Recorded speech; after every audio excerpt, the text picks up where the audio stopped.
pause, put the controller down. It's time to talk about the gaming industry. My name is TJ Leo. And I'm Andrew. I got you to break just a little bit there. Are you going to do that every time now? No, because if I do it every time, you'll expect it. That's true. You might. I don't know whether you'd catch me just because you caught me off guard, or whether it's going to be with the thing that you say. Yeah. You might say like pickle. Yeah, if I say something really funny, I know it's because you're laughing at it. But if I just like throw you off, yeah, then it's just because you were in one mode and I put you in the other. How dare you, sir? How dare you? I dare. Well, you've already thrown me off. Where was I? This is Press Pause, a gaming podcast. Yes. Episode 20. 20. Woo! Hooray. It's not really a milestone, but it's a thing. It's a thing. It's a 2 and a 0. Yep. Yeah. Let's get right into housekeeping. Mm-hmm. We're on Spotify. Make sure you check out the audio only edition on Spotify. And we have corrections from last week's show. Oh, you sound different. Do I? Interesting. Now it's back. I do? Okay. I don't know. That was weird. All right.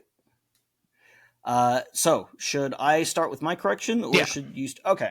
Yeah, you go. I don't know what it is. Last week we were talking about spooky games. Spooky. And I brought up Sweet Home, which is a Capcom game, and I said that Shinji Mikami worked on that game. That was wrong. I think what happened there, because what happened a few days later, I was thinking about that, and I was like, is that actually correct? Because it's been like 20 years since I played that game. I should probably double check just in case I need to issue a correction. And it turns out that I did.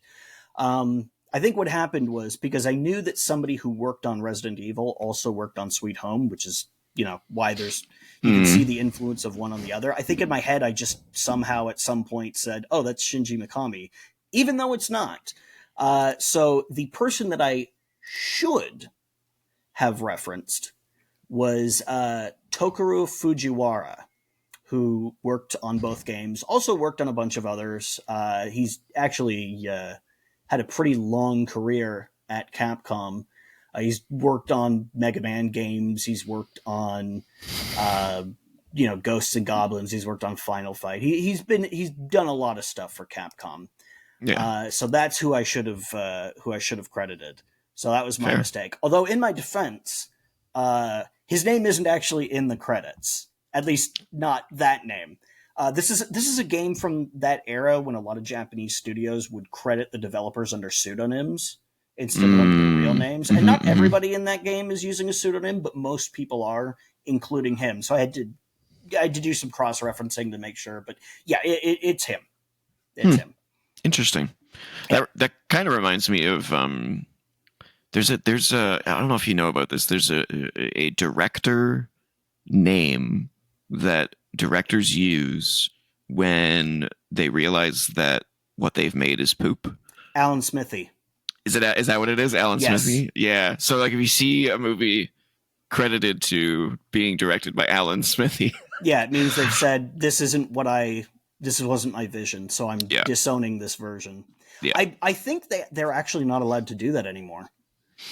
It was recently done, I want to say within the last 5 years, so but I will say that it's probably not like a Hollywood movie. I'm sure it was I think an indie. I think the the union or whatever, like SAG or maybe it was even like the Motion Picture Association of America, some body that has influence over that. I believe a few years ago said you can't do that anymore. We need to actually be crediting people, but I don't know what all the details on that are. That's fair. Yeah, interesting though, for sure. My corrections are kind of corrections and more of just like by the time the show went up, there was some information that turned out to be incorrect. So I wanted to correct it just to make sure. And that's 2 of the 4 games that I mentioned did not have release dates for 2024 now do. Uh, And they are Power Rangers Rita's Rewind, ooh. set for December 10th. And Hollywood Animal enters early access January 16th. So it's technically been pushed out of 2024, but not by Isn't that much. isn't that embarrassing when you're not only wrong about something publicly, but you're like confidently wrong about it? I mean, in your case, I guess they kind of made you wrong because the thing then came out later. But in my case, it was like, hey, isn't this piece of trivia that I know interesting? No, you dumb fucker, because it's wrong. Yeah, I don't mind being wrong about these particular things. Although I am surprised that Rita's Rewind is making 2024, given Yeah. They decided to announce it last week of October. Yeah. Pretty crazy. But that's as far as I've got for corrections for last week. So let's get into what we've been playing. Yeah. So should I go first or should you? Yeah. Okay. I've got a boatload. So okay. And you actually got a little bit of a glimpse into this. We were texting about this about I don't know, like 3 hours ago or so. I've been continuing to play Death Stranding, and there was a part of me that honestly, foolishly, thought that I would be finished in time for the podcast because I got to what I would absolutely, utterly describe as a final boss. What was in fact being screamed at me is a boss fight. And then it was not the final boss. Kojima gotcha. Yeah, there was another boss fight after that, and I get the feeling there's going to be at least one more after this. But yeah, so I do have a number of thoughts, having played the bulk of the game now. First of all, I got to say I'm glad that the giant BT. I guess it's not a spoiler. The game's been out for like 5 years. No one's going to know what you're talking about anyway, because it's such a convoluted story.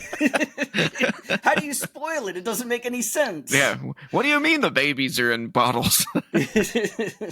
How is that baby her baby, but also her sister's baby, but also her soul? But they also have the. Does that mean there's 3 soul, just 2, or the 1? What's up with Mama? I don't know. Exactly. Yeah. So the giant BT. I would have been kind of disappointed if that was the final boss fight of the game, because this isn't really a game where you have boss fights exactly. I mean, you have the one when you go to the city at the end of the first area. The whale's kind of a yeah. Then you have the one where you have to take Mama to Mountain Knot City, and you can fight that. You can also just run. Yeah. I think you can run from the whale. Actually, now that I recall, when you're going across the tar belt. Maybe it wasn't. City? No, maybe it wasn't the whale that I'm thinking of. It's like the very first boss fight. Oh yeah, the very first boss fight. I don't know if you can run from that because Higgs is summoning it to attack you. It's been a while.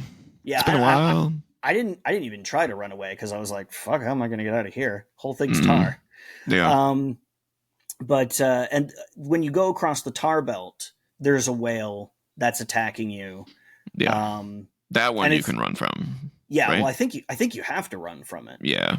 It didn't look like it had a health bar.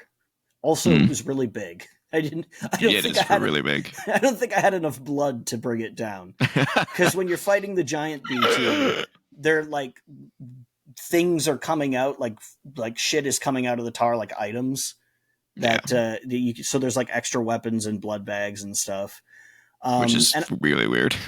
Yeah, well, I mean, that's their justification for why buildings come out, because they say, oh, maybe the tar is connected to the past, so that's why the buildings come out, and that's why items come out, explaining the gameplay mechanic. But I would have been really disappointed if that was the final boss fight, because not because it was a bad fight, just because this isn't really a game about fighting. No, and here I am suddenly shooting shit, and if that had been the final conflict of the game, I would have been like, well, it's kind of disappointing. I was hoping for more of a, thematically relevant thing, like the fight with Higgs right after, where you have to use the strand to bind him and then kick the shit out of him when he's on the ground. But still, you fight him by restraining him rather than by like shooting him or something. Yeah. Which is why I thought then, oh, this must be the final boss fight. And then you get into the fucking MGS4 old man slap fight. And after I finished with that, I was like, I texted you. I was like, when the fuck does this thing end? Yeah. Yeah. I was in my mind, I was like, is he at the false ending or is he at the real ending? Because the real ending's fucking long as shit. Yeah. Well, I was anticipating like, oh, I'm going to fight this thing and that's going to be the end. And there's probably going to be like an hour-long movie that I have to watch. But it was like 4:30, so I was like, I got time. And then it came around to being about 5:15. I was like, there's no way I'm going to finish this tonight. So that's where I'm at.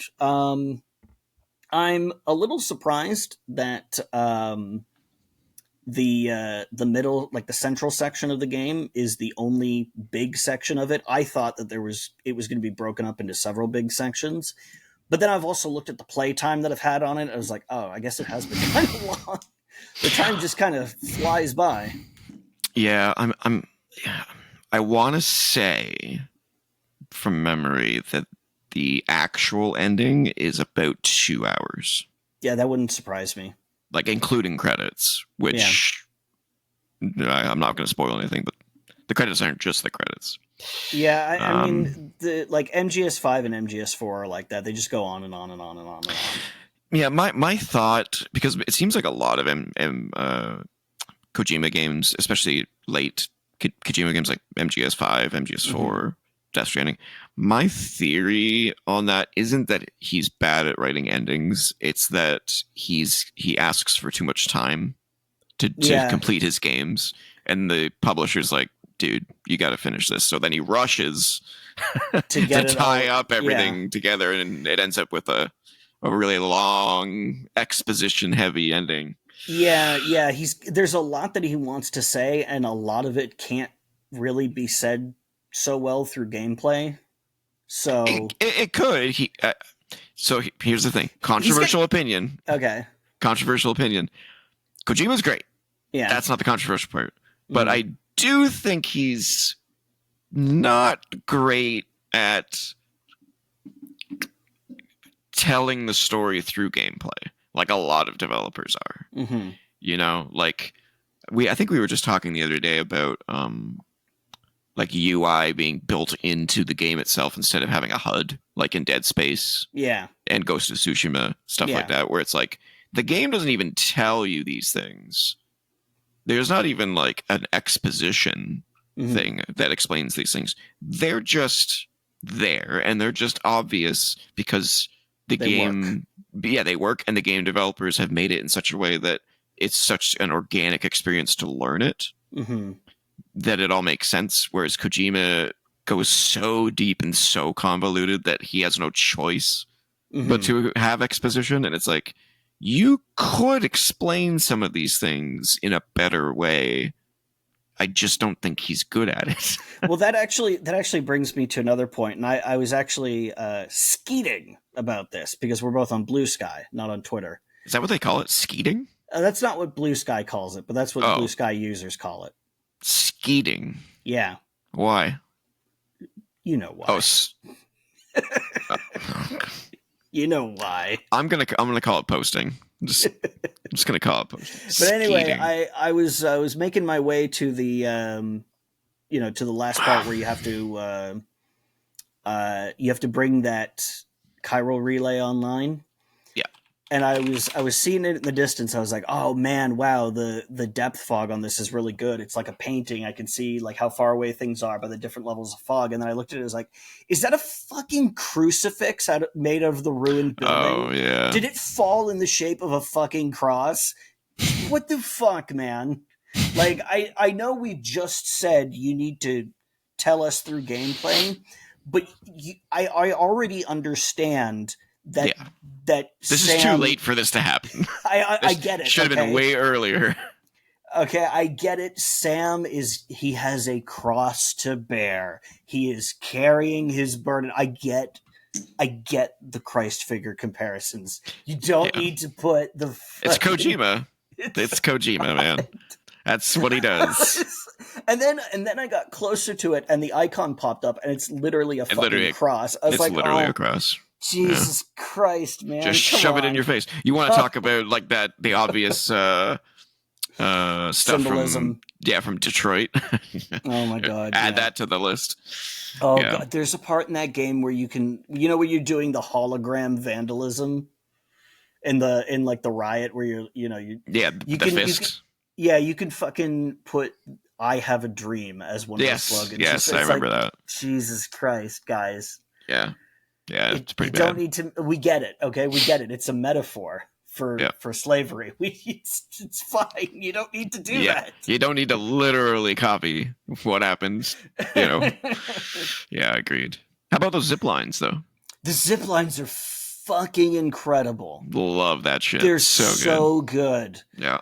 They're amazing. They're I told so you, much man. fun. I was like, wait till you get to the zip lines. It makes it so awesome. My hands go numb several times when I'm playing because the controller's vibrating so much as I'm sliding along them.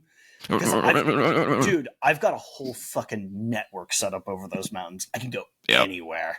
Yeah, it's me too. Awesome. Yeah, as soon as I unlocked them when I got to the top of the snow peak, I was like, "Oh, I'm everywhere I go. I'm laying one down now. I don't care where I'm going." And they want you to because those mountains are like brutal. They're almost impossible to traverse. If you've got a storm, like it just whites out.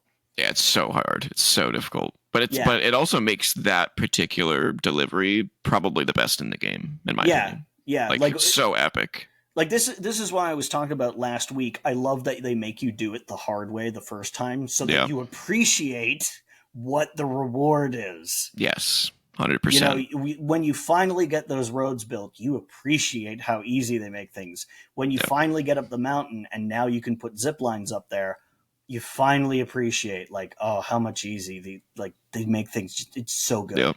And the fact that the zip lines can divide. Yes. So you can It's like a web. It's so cool.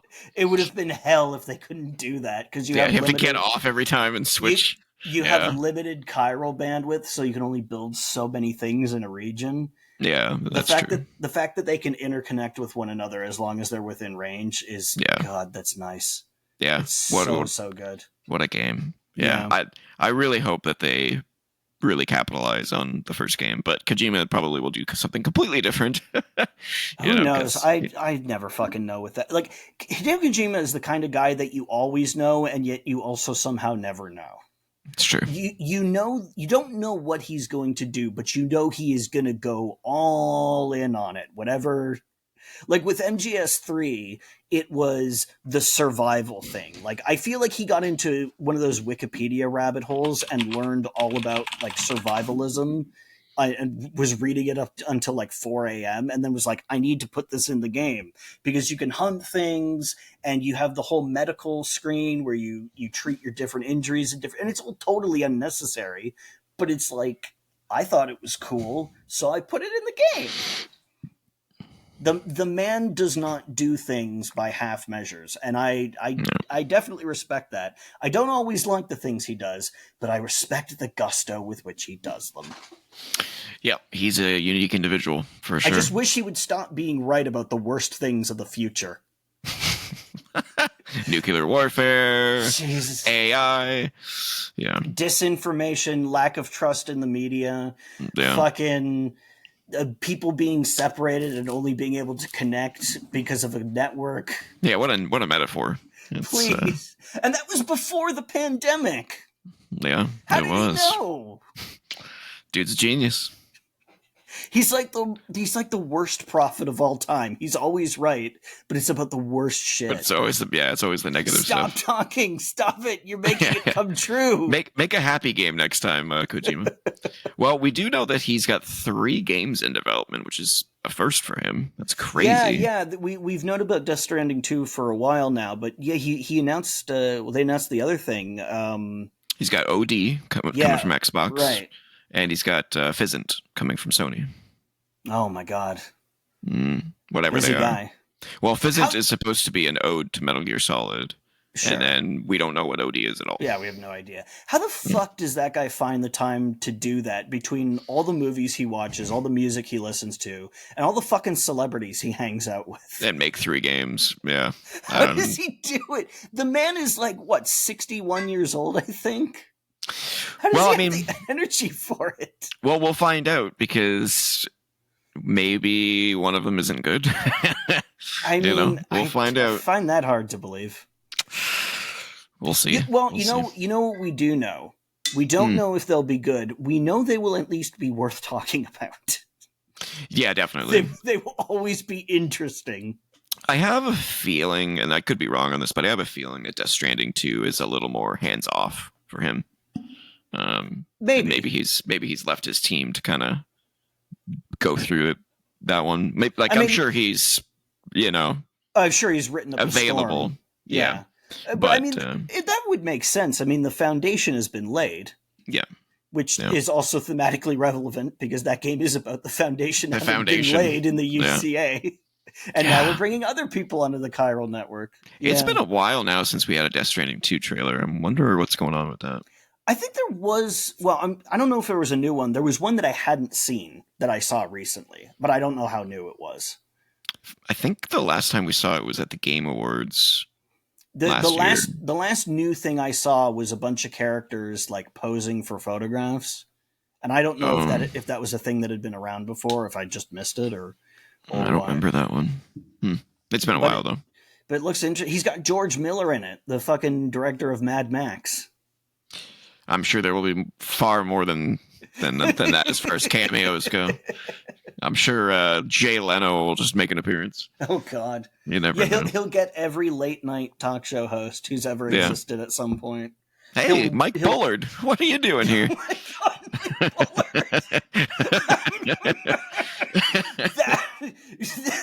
Look, if he got Mike Bullard, that would be a pull. Nobody who lives outside of Canada knows who the fuck we're talking about.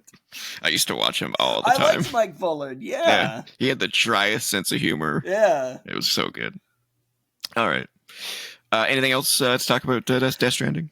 I mean, if I keep on going about it, because there's always more stuff to say about Kojima games. We'll be here all night. I think I got all the points I wanted to make out. Okay. I'm sure I'll have more to say once I finish it. Once you beat it, yeah. All right, cool. So I tried Consuming Shadow from your list of 5 spooky games. I like the concept, but it's hard. It's tricky when you start out, yeah. Yeah, I couldn't get in. I got the concept. I was like, oh, okay, I get the loop here. I don't think it's for me. I do see what you mean by like the visuals are not great. They're not bad though. Like they're not terrible, but you can understand them. Yeah, but it's very plain. Yeah, it's pretty plain, but it was fine. Yeah. It was very creepy. Very interesting. I like the fact that it's different every time. I love games that do that. Yeah. So fun. So the funny thing is, I jumped in to play it because, of course, yesterday was Halloween. So I was like, I'll jump in to play it. And that's how I knew that you'd been playing it, because I saw, one of your friends has been playing this. I was like, oh, okay, Trevor's been playing it. Apparently, I have some kind of bug in some file in the game, because even when I start a new game, it starts me up with 36 hours, like you do when you start, but I have almost every piece of the mystery solved. So it's I don't know if there's like a save file somewhere that's stuck as read only or something, but it's basically given me end game information, like with the entire table filled out and all of the spells discovered and shit when I start a new game. So I don't know what's wrong with that. And this was a fresh install as well, so I have no idea what's going on there. I'm probably going to have to blow the whole thing away, which will erase all progress, but whatever. Yeah, it's still fun. Yeah. I've also been continuing to play Uncharted 4. But not much to say that I didn't say last week. It's another Uncharted game. Yeah, I think that it's a lot better than I remember it, especially the combat. Whew, man. That's good. It's so much more dynamic and requires you to move, and you want to move, and Yeah, and man, those visuals. It's always I nice when a game is better than you remember instead of worse, yeah, because it's it doesn't happen as often. well also because I'm playing them all in order, right? So like I can Yeah. see like the Oh, the progression of it, progression. right? Yeah. There was a huge leap from 1 to 2. There wasn't really a leap for me between 2 and 3, and then there's a massive leap from 3 to 4. Like just the animation is so smooth. The fit, like it's so detailed. It's Hmm. so much more movie like. Like there's never a dull moment. Yeah, I'm loving it. I can't wait to get back to it. Um, and yeah, visually, I think it looks better than Last of Us Part Two, Mm. which I think came out after Uncharted 4. I'm pretty sure, and I. I might even go on the record as saying I think it's better than any PS5 game I've played so far. Oh, okay. It's gorgeous. It is absolutely stunning. So I really want to see what Naughty Dog does next, just to compare it again. Because, man, Hmm. I don't know how you beat Uncharted 4. It's beautiful. Beautiful game. I also watched the Uncharted movie, Oh, finally. Because I was like, as long as I'm playing these games, I might as well check out that movie. And, oof. yeah. If you've never played the games, it's a serviceable summer blockbuster. Yeah. If you've watched or if you've played the Uncharted games, um, they missed on every account that I can possibly think of. That movie has a very unenviable task in that it is taking a game that is heavily influenced by summer blockbuster movies Like Indiana Jones and and then turning it back into a movie. How do you make it stand out? Like Uncharted stands out because it does that the most out of any, because like this was the Uncharted games started coming out before the like Tomb Raider reboots. yes. So it was kind of like, hey, remember what Tomb Raider did on the PS1 and the PS2 to a certain extent?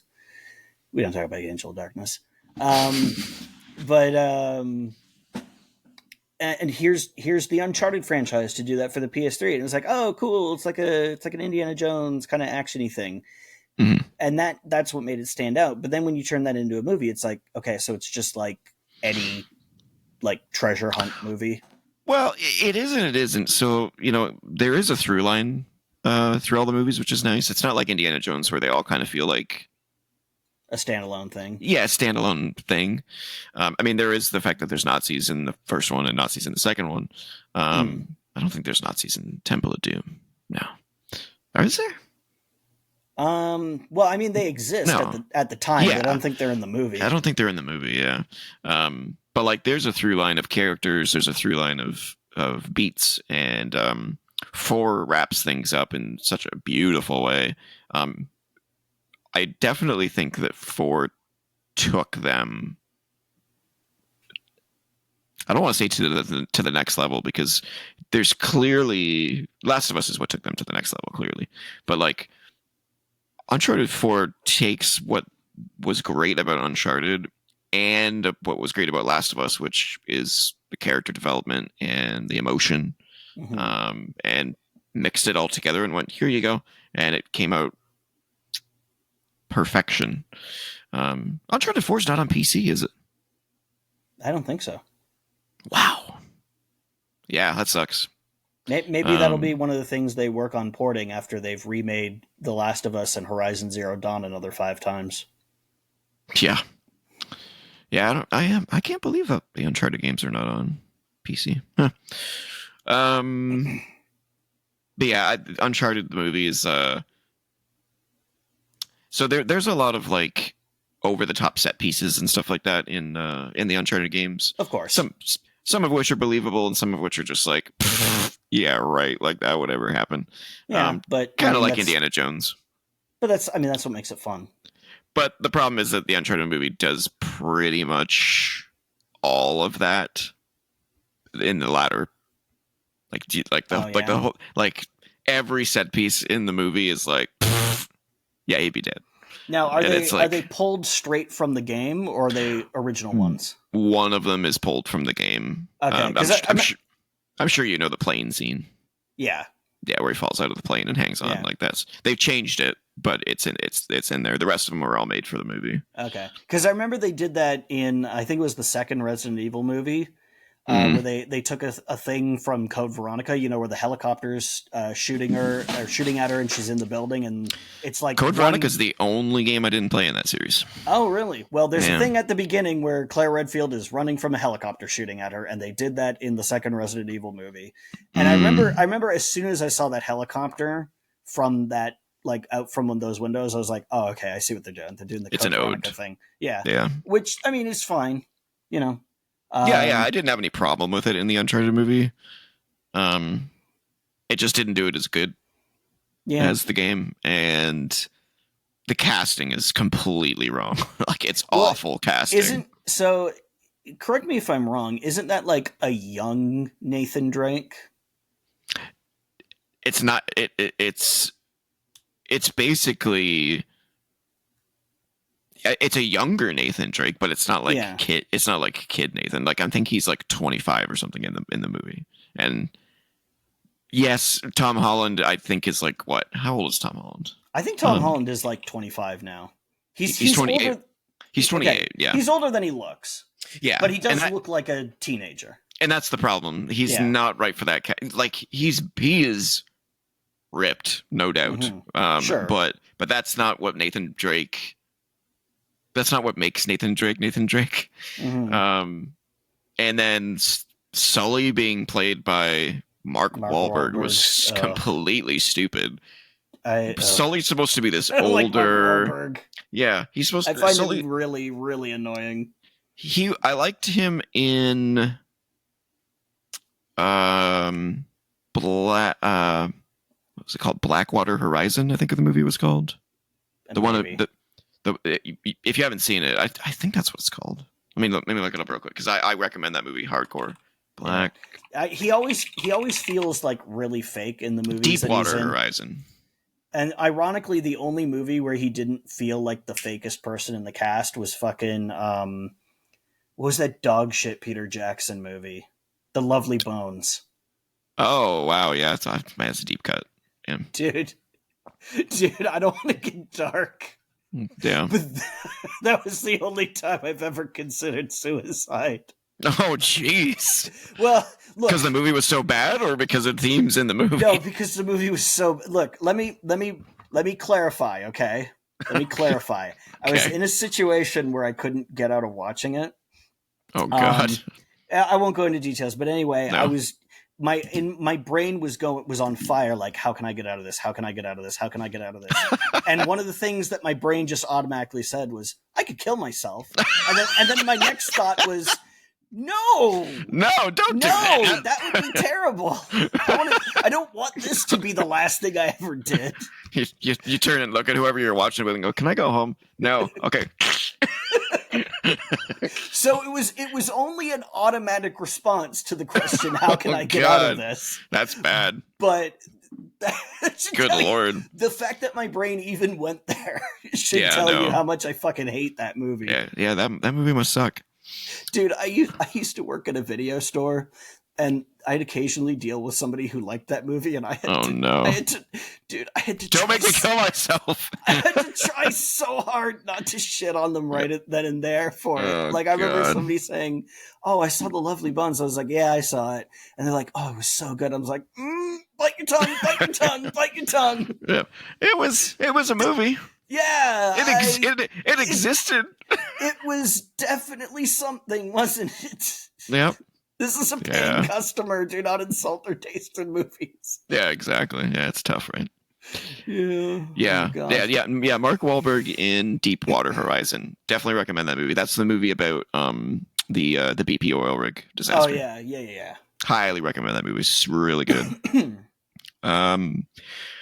Yeah. The only decent casting in the movie is whoever played Chloe. Sorry, I don't know her name.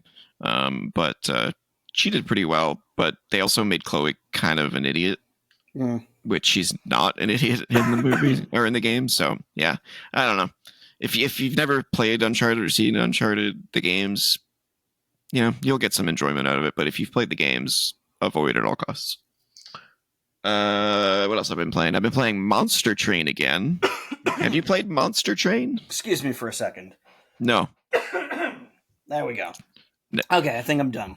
Yeah, it was from that rant. Yeah. Yeah, have you played Monster Train? No. Do you like card games? Meh. Oh, well, if you don't like card games, don't play this. I don't dislike them. It's just, it's a lot to get into.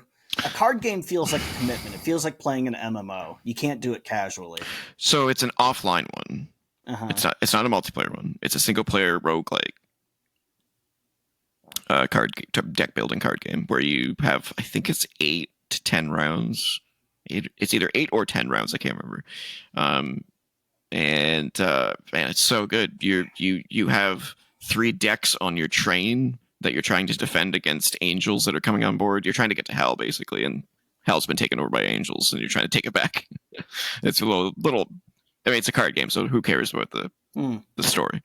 But you have different types of decks. Each deck has a boss unit card that you use to enhance other cards. It's so good, dude. I can't praise Monster Train enough. It is easily my favorite card-based video game ever. It's so good. Slay the Spire is great. Those were just like everywhere all the time, like in the GameCube era.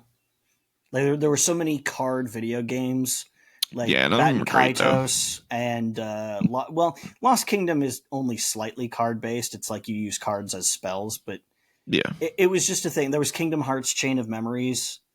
They were ahead of their time. There were a lot of them, and I was like, "Can you just?" The one that got me was when they made PSO Episode 3 a card game. I was like, "Guys, come on!" Yeah, what are you doing? No, there's some great card games out there though. But yeah, highly recommend Monster Train. Hopefully, they do a sequel at some point because poof. That game sucks my time away, and the runs aren't even that long, honestly. Like a run in Monster Train's maybe 30 to 60, depending on how much thinking you do. I played the 1-hour trial of the new Life is Strange game, Double Exposure. Never played any of those. I would recommend the first one, and because it's the only one, like it's the original, and all of the sequels are completely different stories. And this one is a sequel to the first one. But at the end of that hour, yeah, I want to play it. Don't let the woke haters deter you from playing that game. I'm sure. I mean, I know you won't, but yeah. The thing is I don't really have any interest in those games. Oh yeah, you're not much of like a Telltale type of. Not really. No. Okay. Highly recommend it. I want to play it. It's on my to buy list. And then finally, I've been playing V Rising. Have you heard of this one? Yeah, that's like a isn't that kind of like a Diablo-ish game? It's like Diablo with crafting. Okay. So there's this giant open world. It's top-down view, isometric. You can turn the camera though, and at least on the console, I'm not sure how it plays on the PC, but on the console, it's kind of like a twin stick shooter in the way that it controls. So you move your character with the left and you aim with the right. Okay. But it's melee combat for the most part. And then you have spells and you have to feed and you have to stay out of the sun during the day otherwise because you're a vampire. Yeah. It's pretty dynamic. They've converted the controls to console pretty well. I only played about an hour of it. I got to the point where I started crafting my castle. The whole idea of it is that you start crafting your castle. Yeah, you start building a castle basically. The whole idea is to like become Dracula, I guess. Essentially, there's not really a story. Not that I found anyway. But yeah, you basically like wake up from a deep slumber in your coffin. And you start wreaking havoc on the world. The map is huge. This is definitely going to be a time sink, but I think I'll put some time into it. But right. I need more time, but I'm enjoying it, and it's multiplayer, which is cool. No, so I might play that with my buddy. We'll see. And that's about it. I have a lot of games on my plate to play, but yeah, kind of focusing My main two right now are Monster Train and Uncharted. So, All right. but yeah, that's about it. So, do you know what time it is? Well, I was going to say, isn't it the Metacritic thing? But I guess it's not. It's after letter time. It's after letter time. Which means it's letter time. It's letter time. It's letter time. Today's letter is huge, and it comes from Steve, who I may or may not be related to soon. He says, "Hello, Steve here, long-time listener, first-time writer." It's the first time we're going to hear that. I watched the Final Fantasy tier list and had some thoughts, mostly concerning Final Fantasy VIII in particular. Oh, here we go. Yeah, there's a lot here. There's a lot. So he says, I know there was some confusion as to how Laguna, I think is how you say his name, Laguna. Sure. Laguna. And I'm going to start again. I know there was some confusion as to how Laguna and the flashbacks fit into the story as a whole. I believe the lore is that Laguna is Squall's father, which explains why you control him in the flashback sequences. Yes. And also, there's the possibility that he shacked up with Renoa's mother at some point in the past as well, which lends a quasi-ancestral vibe to the whole game. So there's a singer that Laguna has the hots for, who I don't know if she's explicitly stated to be Renoa's mother, but it's like kind of hinted that she might be. Which is gross. Like, why would you do that? But that's not who he ends up having children with.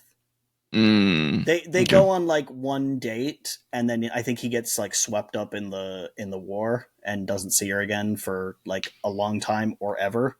Okay, it's been a while. He continues every time, without fail.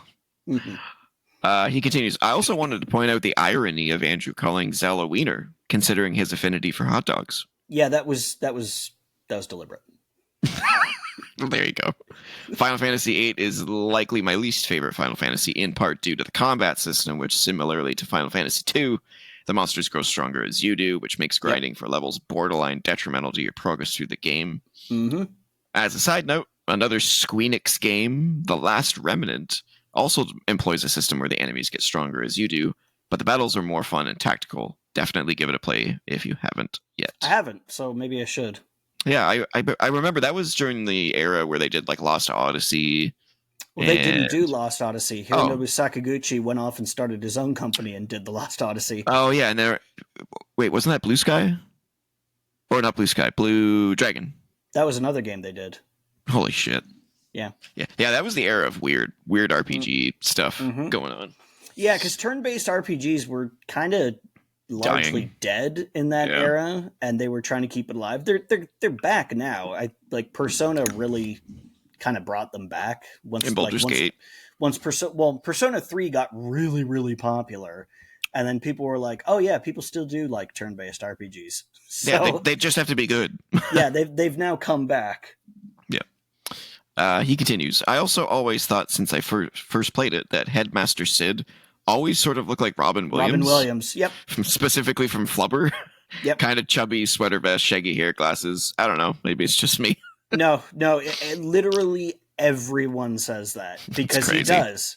Especially like in the character art, it's 1-to-1. Like he just looks like Robin Williams. Maybe they based it on him. It's entirely possible. Apparently, Squall's appearance is based on River Phoenix. I don't see it, but yeah, I don't see that at all. Yeah. Maybe it was in the art. Maybe. And it just didn't translate to the game. Yeah. As for Final Fantasy X, I think Lulu was mostly just there because she was dating, engaged, married to Wakka's brother, Chapu, who died fighting Sin a few years prior to the event in the story. This is why Wakka takes Titus under his wing, as he looks nearly identical to his deceased brother. I did know that. Lulu... but I'm not going to complain about spoilers because that game came out like 20 years ago. The statute of limitations is passed. Oh yeah, you never played it. Yeah, I haven't gotten very far in it. Yeah. That's not a really big spoiler. You find that out in the first hour or two. Yeah. I know the way worse spoilers in that game, so it doesn't matter. Yeah.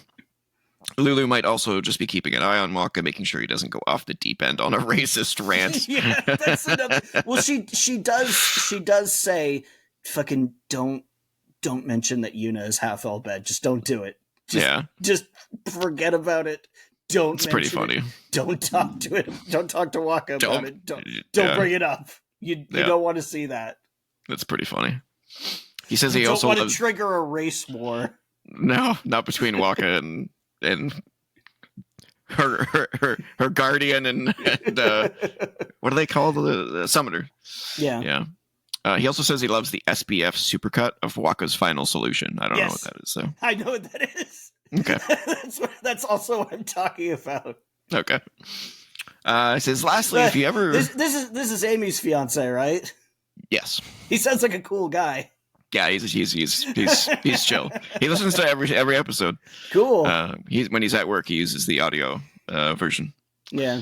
Final most racist Aeon, Waka, the inventor of racism.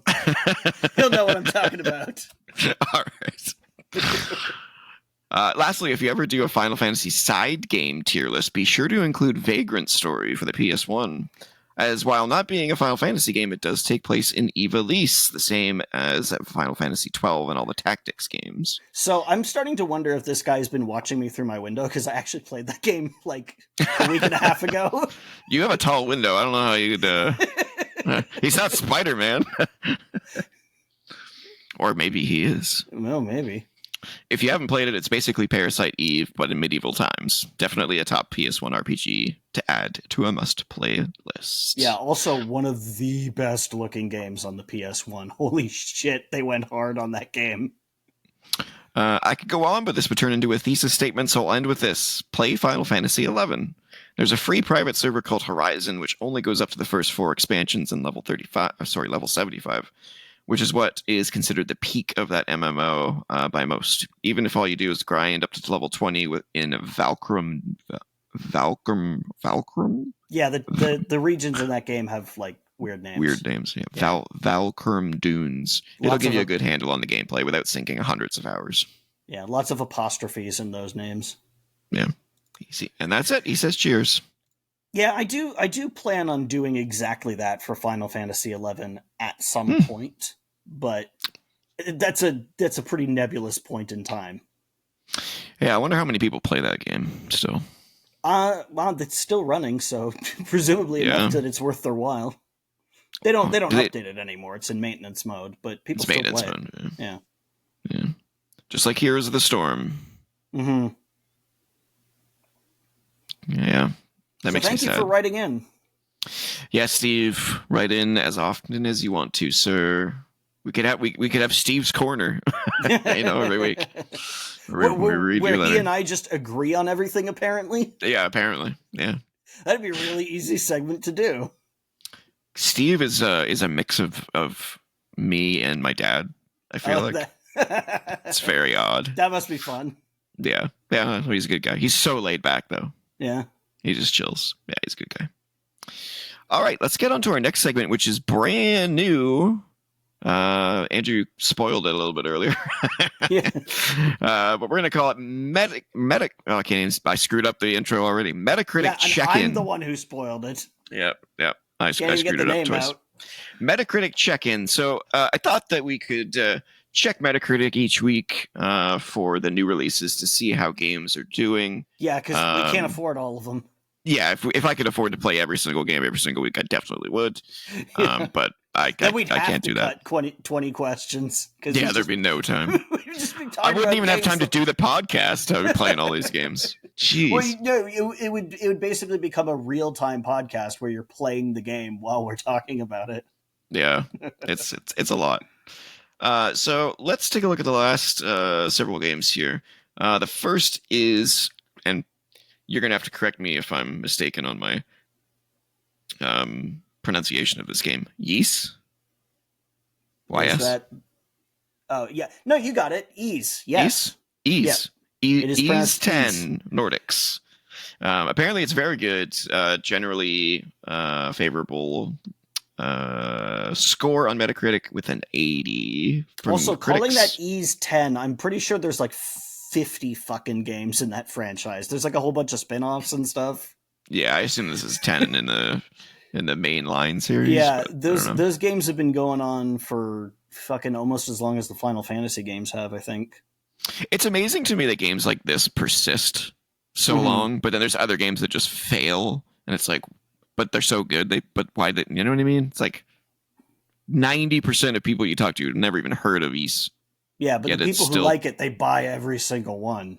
yeah, must be enough to keep it going. That's for sure. Yeah, yeah. So yeah, it's got an 80 average critic score and a 7.9 average user rating as it sits today, which is November 1st. I do keep meaning to Oh play one of those games. shoot! Uh-oh, what did you do? I What did you forgot do? something that we normally do at the beginning of the month. I'll have to. I will do that. I will do Oh, that before we get to it. okay. Um, That's what you were forgetting. Yes, That's what I you were see what I forgetting mean. before the show. There was something. Yeah. The next game on Metacritic's list here is Redacted, which is, if I I'm remember assuming the correctly, title and not just a black name. yeah, it's literally like bracket redacted bracket. Yeah. Has a critic score of 78, but a user rating of 8.7. I had my eye on this one. I think, if I remember correctly, this is like a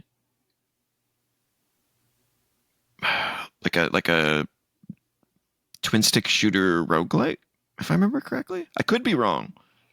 I remember seeing the trailer for it at some point this year and was like, damn, I got to add that to my to watch list. And yeah, so it looks like it's getting pretty decent reviews so far. I talked about Life is Strange already. This one is getting weird reviews. They're all absolutely over the place. Well, It's yeah. sitting at a 73 Mhm. critic score, but it's being review bombed by all the anti-woke people, sitting at a Yeah. 3.9. So Yeah. I mean, that's just going to happen. yeah, If you have morons. anybody who's gay in your game, they're going to review bomb it. Yep, you just can't do it. Shadow of the Damned Hella Remastered came out this week Yeah. as well. Yeah. Getting Love an that average, yeah, getting an average meta score of 70. Which So sounds pretty much in line with the original game. the original game, yeah. The user score 8.1. Yeah. The remastered Horizon Zero Dawn came out this week Mm-hmm. to an 85 critic review, sitting at a 5.6 for some reason by users. I don't know if that's because they're mad that they have to pay $10 for the upgrade or I what that think is. that's because they took down the original Oh, version on yeah. Steam, so you can't buy the original. You can only buy the remaster now. Well, looking at some of these people are giving it a 0. Oh Yeah, my god, these that's people are dumb. Yeah. Yeah, they should have been a free patch update. I don't know about that. There's a lot of work that went into that. Yeah, I wouldn't call it a free patch. Yeah, they said that they did like 10 hours of brand new mocap and like, yeah, fuck off, guys. Yeah, I think a $10 upgrade for existing owners is pretty fucking reasonable.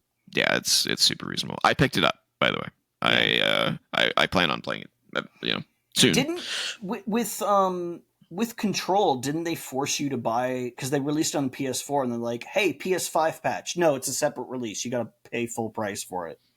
I don't think so. I got it for free. I think, was it? There was a game, I know. I mean, Until Dawn did that. Yeah, but Until Dawn didn't come out like right around the same time. This was a game that came out like right around this. I think it was Control. Came out like right around the time the PS5 came out. Oh, maybe. I have it on both though, so I don't know. It's been unless they reversed course on that. Maybe, I don't know. I don't have Control, so it's one of the games on the increasingly large list. It's decent. I never finished it, but it's decent. And then finally, Dragon Age: The Veilguard came out to favorable reviews as well. Yeah. Has an average 84 on Metacritic. However, once again, the anti-woke people are destroying it in user reviews, sitting at a 2.6 because they're assholes. My BlueSky timeline has been like 50% art and 50% people talking about Veilguard, which is like, I don't care because I never got into Dragon Age, but I know that those people have been waiting a long time for another game. So, see, it sounds like they like it. Yeah, I talked to someone who's been playing it, and she said the character creator alone is the best character creator she's ever seen in any game ever. Like, even beating Baldur's Gate 3, which is That's saying something. I'm just saying. She says the hair looks mind-blowingly Yeah, good. I've heard a lot about that, actually. Yeah, That crazy. the hair apparently looks really good. Yep. We finally have good hair in games. It just took 9 generations. Yeah. But yeah, good for the Dragon Age people. They finally got something. It would have been really, really bad if we had another Mass Effect Andromeda situation on our hands. Oh, BioWare would be dead if they didn't pull this out. We'll talk a little bit more about Dragon Age. No, we won't. We won't talk about Dragon Age later. But I definitely plan on picking that up at some point. Yeah, because neither of us have played it yet. Yeah. So that's it for Metacritic check-in. Let's get into the news. Oh, and with what I had stated earlier that I forgot to do was, because it's the beginning of the month, we always review the games that are coming out for the rest of the month. And I didn't put a list together, but I did while we've been talking. Excellent. So, notable games. Yes, that was a tricky one. But notable games to be released in November, starting with November 1st.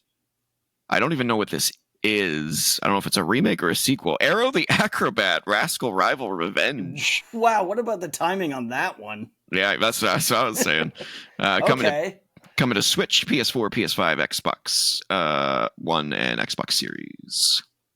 So it's out today.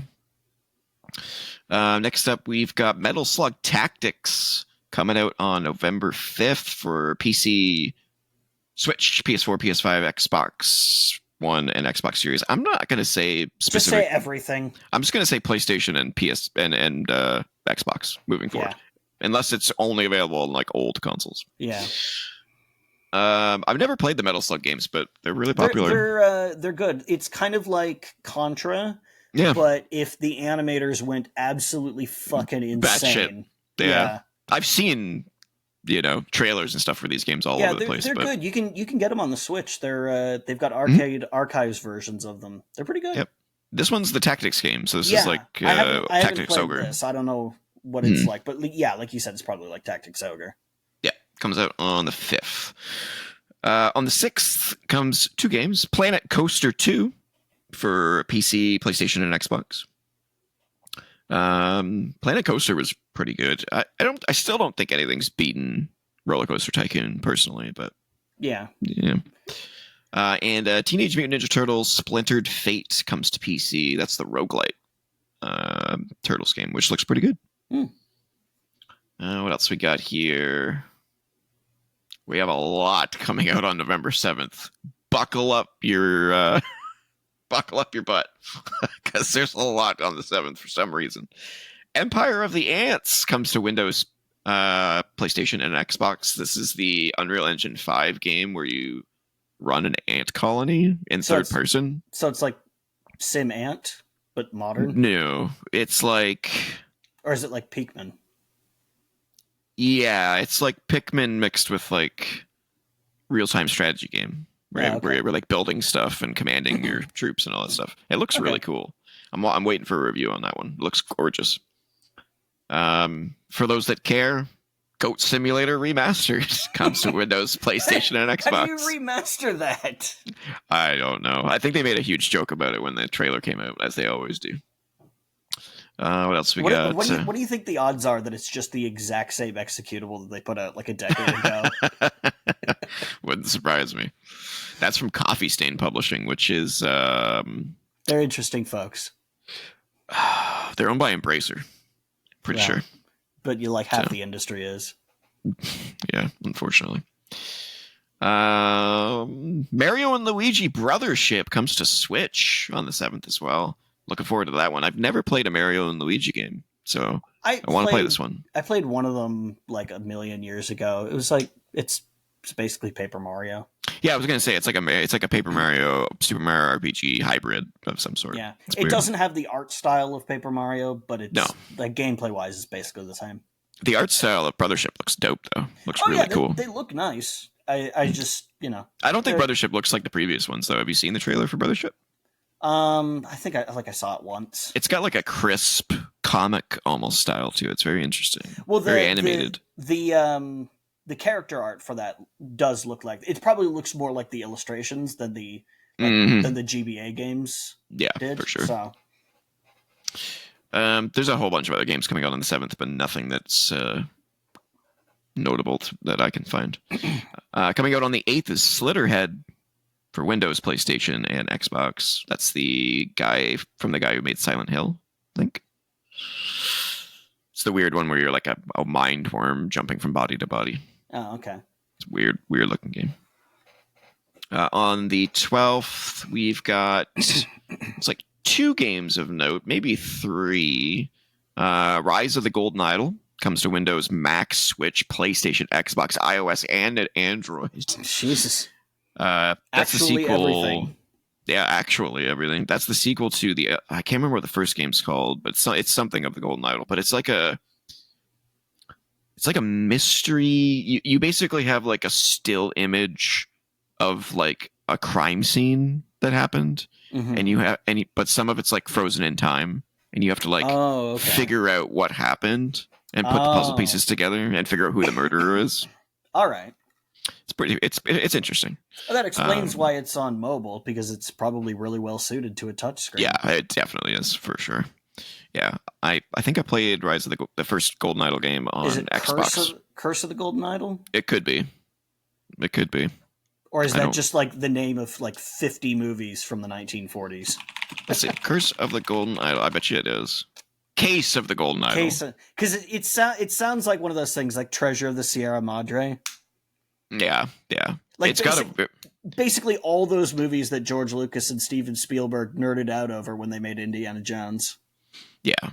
It's got a really funky art style. You should check it out. It's very interesting. It's got a 10 out of 10 on Steam, a 4.7 out of 5 on Apple's App Store. It's got great reviews. Very cool art style.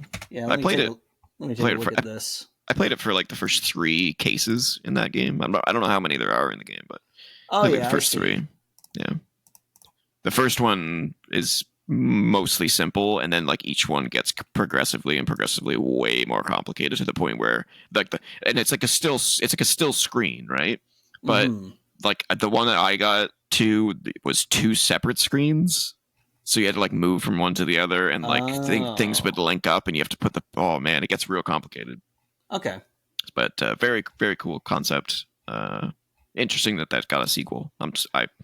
It must have sold well on mobile or something like that, because it doesn't strike me as something that would sell well on console. But yeah, who knows?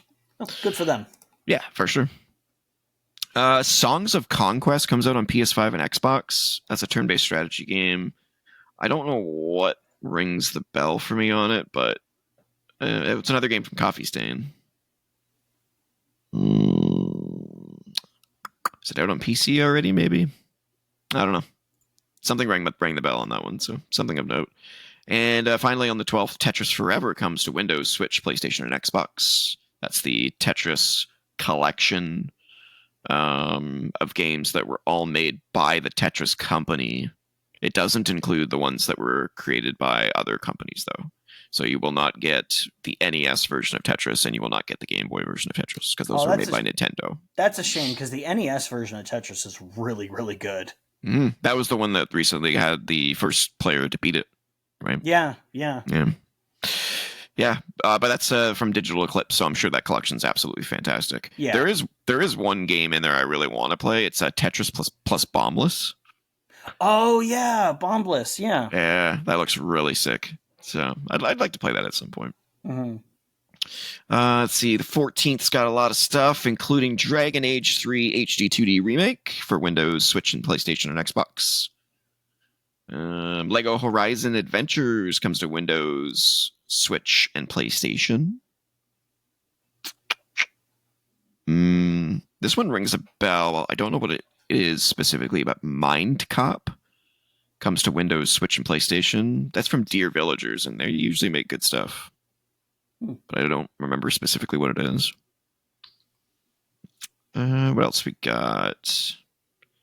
On the 19th, the new edition of Microsoft Flight Simulator 2024 comes out to Windows and Xbox. That game's insane. I don't know if you've played it, but that game's just... That's like a 200 gigabyte install. Yeah, it's huge. It's absolutely. I don't want to know what this game's gonna be. It's huge. Did you see that there was a building in that game that was accidentally like 2 kilometers tall or something? Oh, really?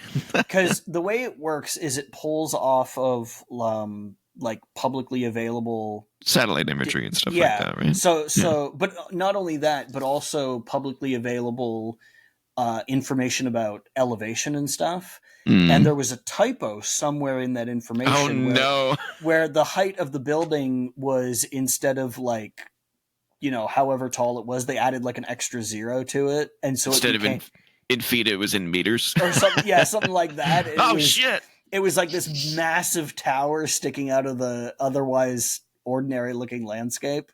That's hilarious. Somebody just happened to find it, and they're like, "Oh, okay, we'll fix that." We gotta fix that. Yeah. Yeah, that game's incredible. Yeah. I flew all the way from my place to Utah, where I have a bunch of friends. Yeah. Just to see if I could do it, and I did it. And it's crazy. Doesn't that game not only have other people who are in the game, like you can see their flights, but also real flights that are happening? I don't know about the real ones. I think it shows the real ones on the radar, but I don't think it shows the actual planes because it's too many to track, I think. Yeah. You definitely see other players, though. I know that. There's a lot of... I don't know if people... Like, how many people have actually looked into air travel? There's a lot of fucking planes in the air at any given moment. I know. It's nuts. Yeah. It's so crazy. Like, it makes you appreciate, like, when, on September 11th, when they grounded all flights over North America. How many people were stranded. What that actually took. What kind of Herculean effort that took. To get everyone to land. There's so many planes in the air at any given moment. Yeah, what a nightmare that must have been for all those pilots and all those people. And I mean, that was a nightmare day in general. Yeah. I don't think that needs to be understated. Yeah. or overstated, I should say. For those that never played it, Stray comes to Nintendo Switch on the 19th as well. Oh, That's the cat game. Mm-hmm. Great. It's a very cool game. Stalker 2 finally comes out on November 20th for Windows and Xbox. Is that a Friday by any chance? The 20th is a Wednesday. Okay, good. Because if that was a Friday, we'd have to record the podcast on another day. Yeah, nope, it's a Wednesday. I would be unavailable. Let's see what else is coming out. Let's see. Nothing good there. Nothing good there. Judgmental. Yeah. Nothing notable, I should say. If I went through every game in October and November each year, we'd be here for always 10 hours. Yeah. Yeah. That looks like it's probably it. Unless we want to talk about Rent a Girlfriend. No, I think we're good. Yeah, I think we're all right. All right. Let's get into the actual news of the week, starting with the biggest news of the week, which is unsurprising but unfortunate. Firewalk Studios is officially closing following Concord's disastrous release and subsequent shutdown. Sony is shuttering Firewalk Studios in the wake of its disastrous release of Concord, the PlayStation 5 shooter that lasted less than 2 weeks before being shuttered. The news was first reported by Bloomberg's Jason Schreier. That man's he works hard. He works hard, but I don't think he actually needed to report this because I think we all already knew. I mean, they've taken 2 months to make this decision, so I think they toyed around with the idea of making it free to play, and it was just too much for them to do. Yeah, I don't know. How long does the paperwork to get this kind of thing done take? Well, that's also true. Is it 2 months? Because Firewalk Studios closure follows the reported departure of director Ryan Ellis, who stepped down after Concord was taken offline. Sony Interactive Entertainment publicly posted the internal email from Studio Business Group CEO Herman Holst with a statement on the closure, which you can read below, which I'm not going to read. Hearst wrote that SIE had spent considerable time these past few months exploring all of our options, but ultimately decided to sunset the studio, which it acquired in April 2023. Did any of those options include shit canning the people who made the decisions? Yeah, exactly. Did it include maybe docking their salaries to pay for these people to keep them employed? Because I kind of suspect that it probably didn't. So I don't think No, saying explore all options is accurate there. no, That's just my suspicion. I agree. The email also announces SIE's decision to close Neon Koi, a German studio working on a mobile action game. Um, So what they were like, well, we're making cuts. Let's just fucking I mean, if it was a mobile action game, maybe they were just like, I mean, you know what it could be? It could be that they're waking up after all of this live service mumbo jumbo, and they're like, okay, we need to stop spreading out to mobile and live service, and we need to get back to what we know we do well. Which, why you left that to begin with, I'm not Well, entirely sure. here's my next question. When does when does the quarterly earnings report come out? I am not sure. Maybe they're trying to get their write-offs done before that happens. I would assume. No, it must be soon. Yeah, I don't know. It must be soon though.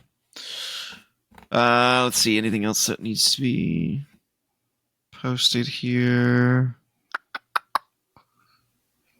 Yeah, I mean, I could read the letter, but I'm not going to. It's just bullshit speak that we all know. Yep.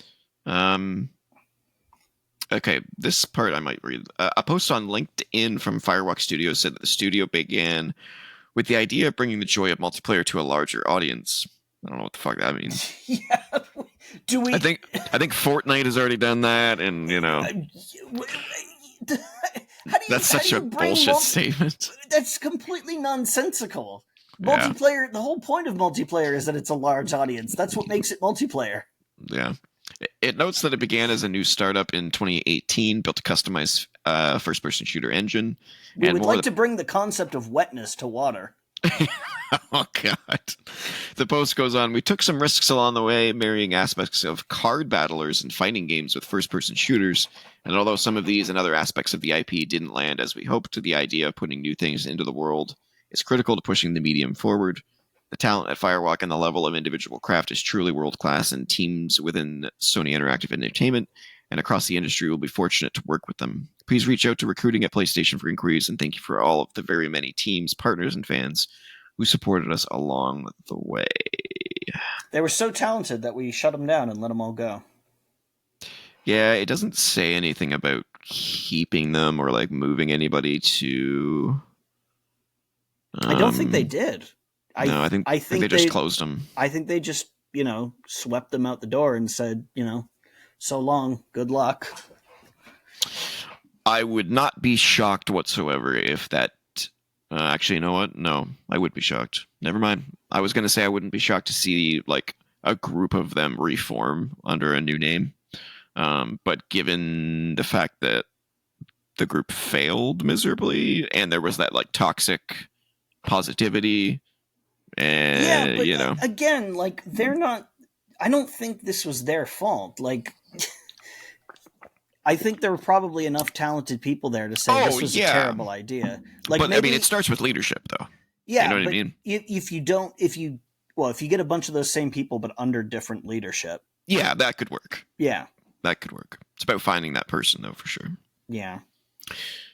So yeah, rest in peace, Firewalk Studios. Maybe the shortest life of any Sony first-party studio ever. Yeah. Basically a year and some months. Yikes. All right, moving on. Hopefully that is the last time we have to talk about Concord. I assume it will be since the studio's dead. Well, until that fucking TV show comes out with the Concord episode. Oh, yeah, that's coming out in December. I can't believe they didn't cancel that. That's crazy.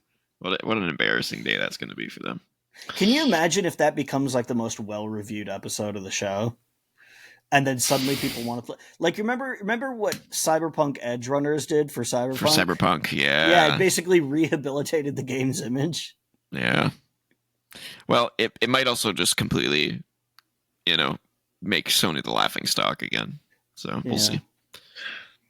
Next piece of news. Apex Legends drops Steam Deck support over rampant cheating.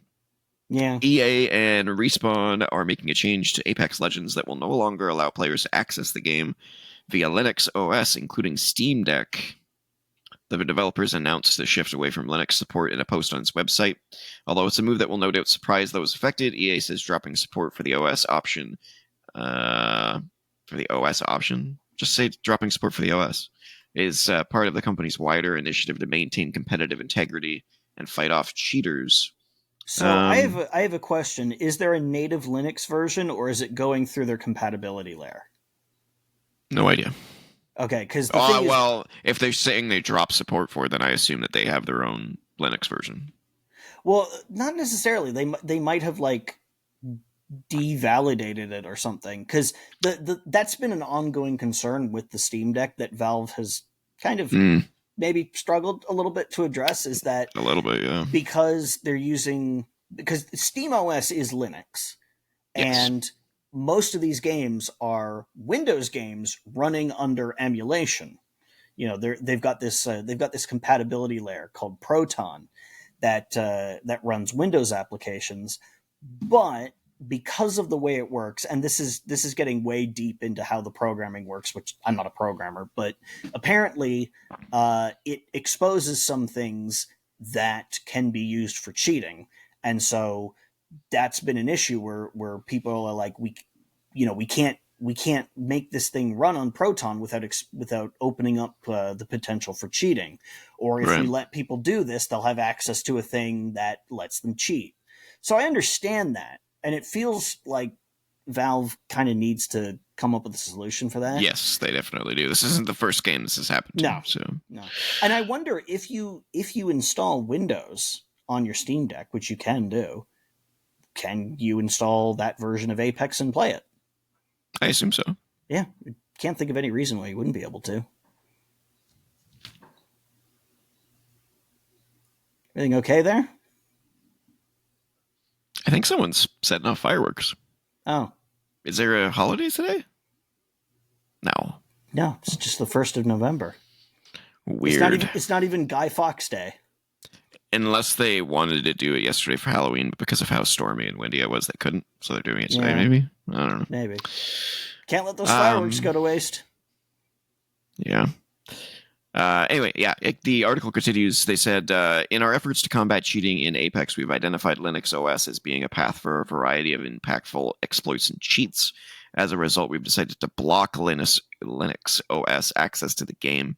While this will impact a small number of Apex players, we believe the decision will meaningfully reduce instances of cheating in our game.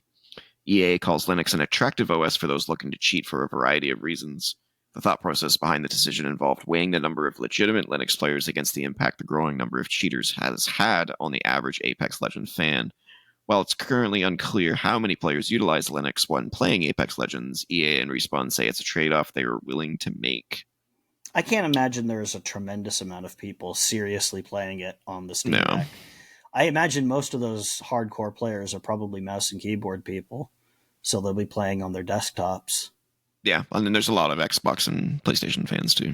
I mean, I guess, but they'll be playing on that instead of on the Steam Deck. Yeah, for sure. So it probably doesn't affect that many people. It sucks. No, I don't think so. I mean, get over it. Join a big platform.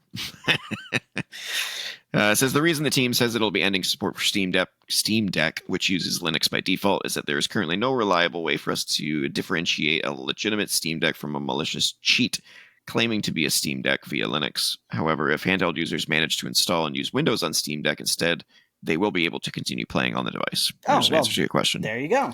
So while the developers continue to crack down on cheaters plaguing the long-running Battle Royale game, all Linux users will no longer be able to enjoy the experience at all.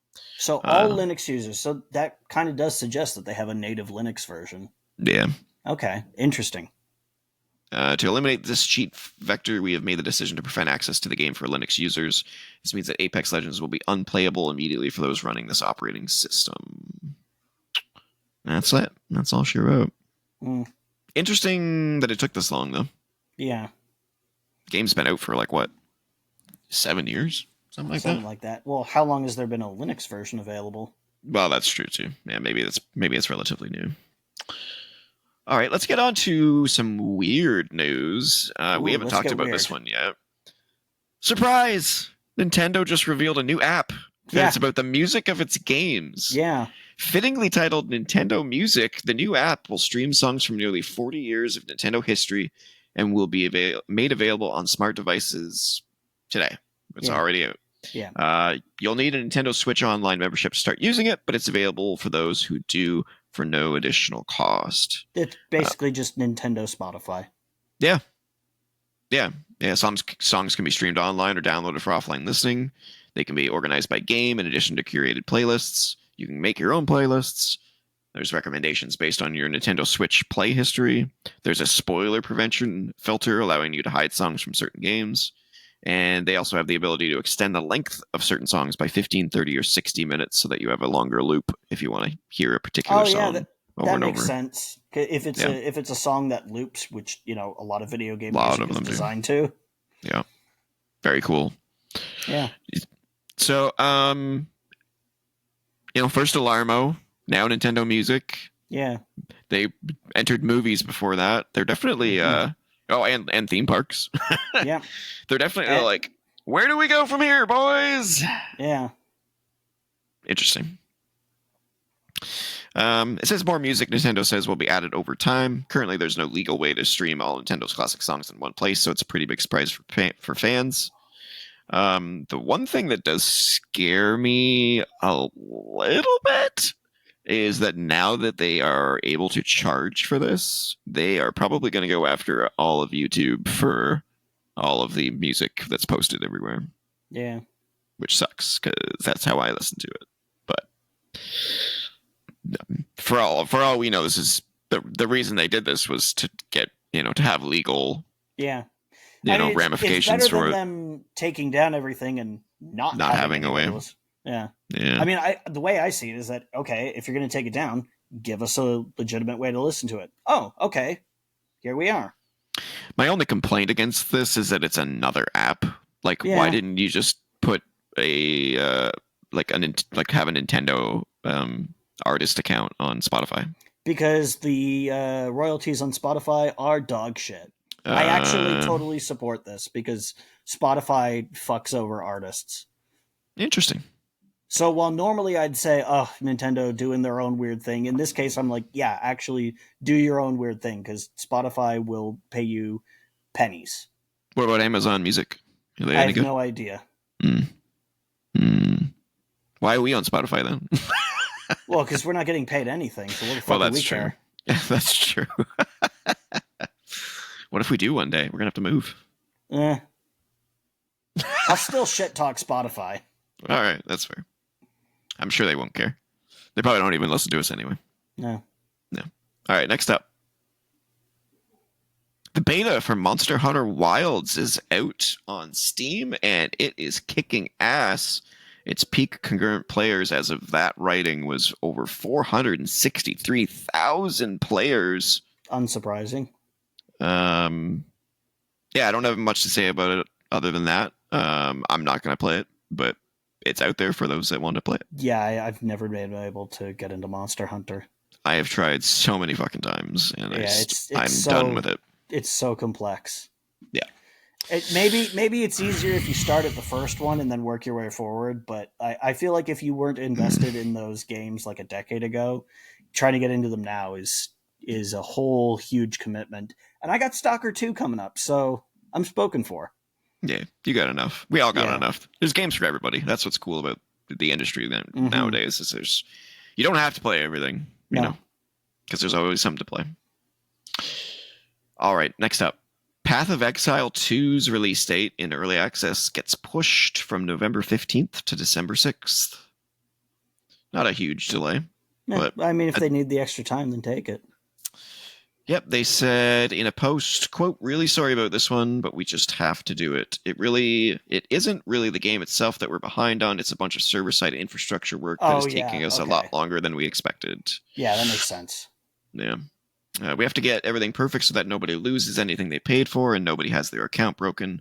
I actually believe that we could possibly have made the original launch date, but I'm no longer confident we could do it without making mistakes. So, 3 Yeah, weeks is not a big deal, and that's fine. yeah, I'm It's looking forward better to to it. take the PR hit for delaying than the PR hit for people losing a bunch of their shit and getting mad at you. And I would say it's not even a PR hit because you No. were transparent about it. Yeah. It wasn't this bullshit like Ubisoft gives you. Some people will bitch about it. What I'm saying is that like very few people I think will actually bitch about it because they're being very reasonable here. And people would be like anybody who's upset about this doesn't really have a good reason for being upset. People, if they were to launch it, I want to play it. yeah, if they were to launch it before it was ready and then people lost shit, they'd have a legitimate reason to be upset. Yeah, exactly. So they're making absolutely the right call here. Yep, 100%. Next up, this one is just baffling to me and continues on a negative trajectory for a particular PlayStation studio. Uh-oh. Bungie. Oh. Marathon is, quote, on track, but too early in development to show. What? Marathon, the upcoming PlayStation extraction shooter from Halo and Destiny developer Bungie. That's such a weird way to say that. Yeah. How about from Marathon developer? Well, I guess it's just to specify who's making it, but yeah. Yeah, but they made Marathon before they made either of those games. Yeah, well, that's true. But most people don't know what Marathon is, which begs the question, why are you making Marathon again? I guess. It's, quote, on track at the studio, but too early to show off yet. Good Lord. Bungie released a lengthy development update video which shed light on some of Marathon's mechanics, but also just how early it is in development. Player-to-character models are still coming together, for example, while enemy models are still in an early state. It's therefore a little too early to show you all of it in one piece, game director Joe Ziegler said. Though insisted Marathon is progressing as planned. There's a typo. Is progression as planned? Is progressing as planned. They're not all together, but when they do all come together, we really, really are looking forward to showing you what that looks like, especially in play. Yeah. So I have a problem with this, and that's that they technically showed gameplay in May of 2023 when they announced this game. Well, maybe the next thing they want to show isn't ready yet. Like, I don't care if I see alpha content in there, like untextured models or whatever. Like, I get it. But as a promotional thing, I understand them not wanting to do that. So then they shouldn't have revealed the game yet. You revealed it like a year and a half ago. I think they needed to win.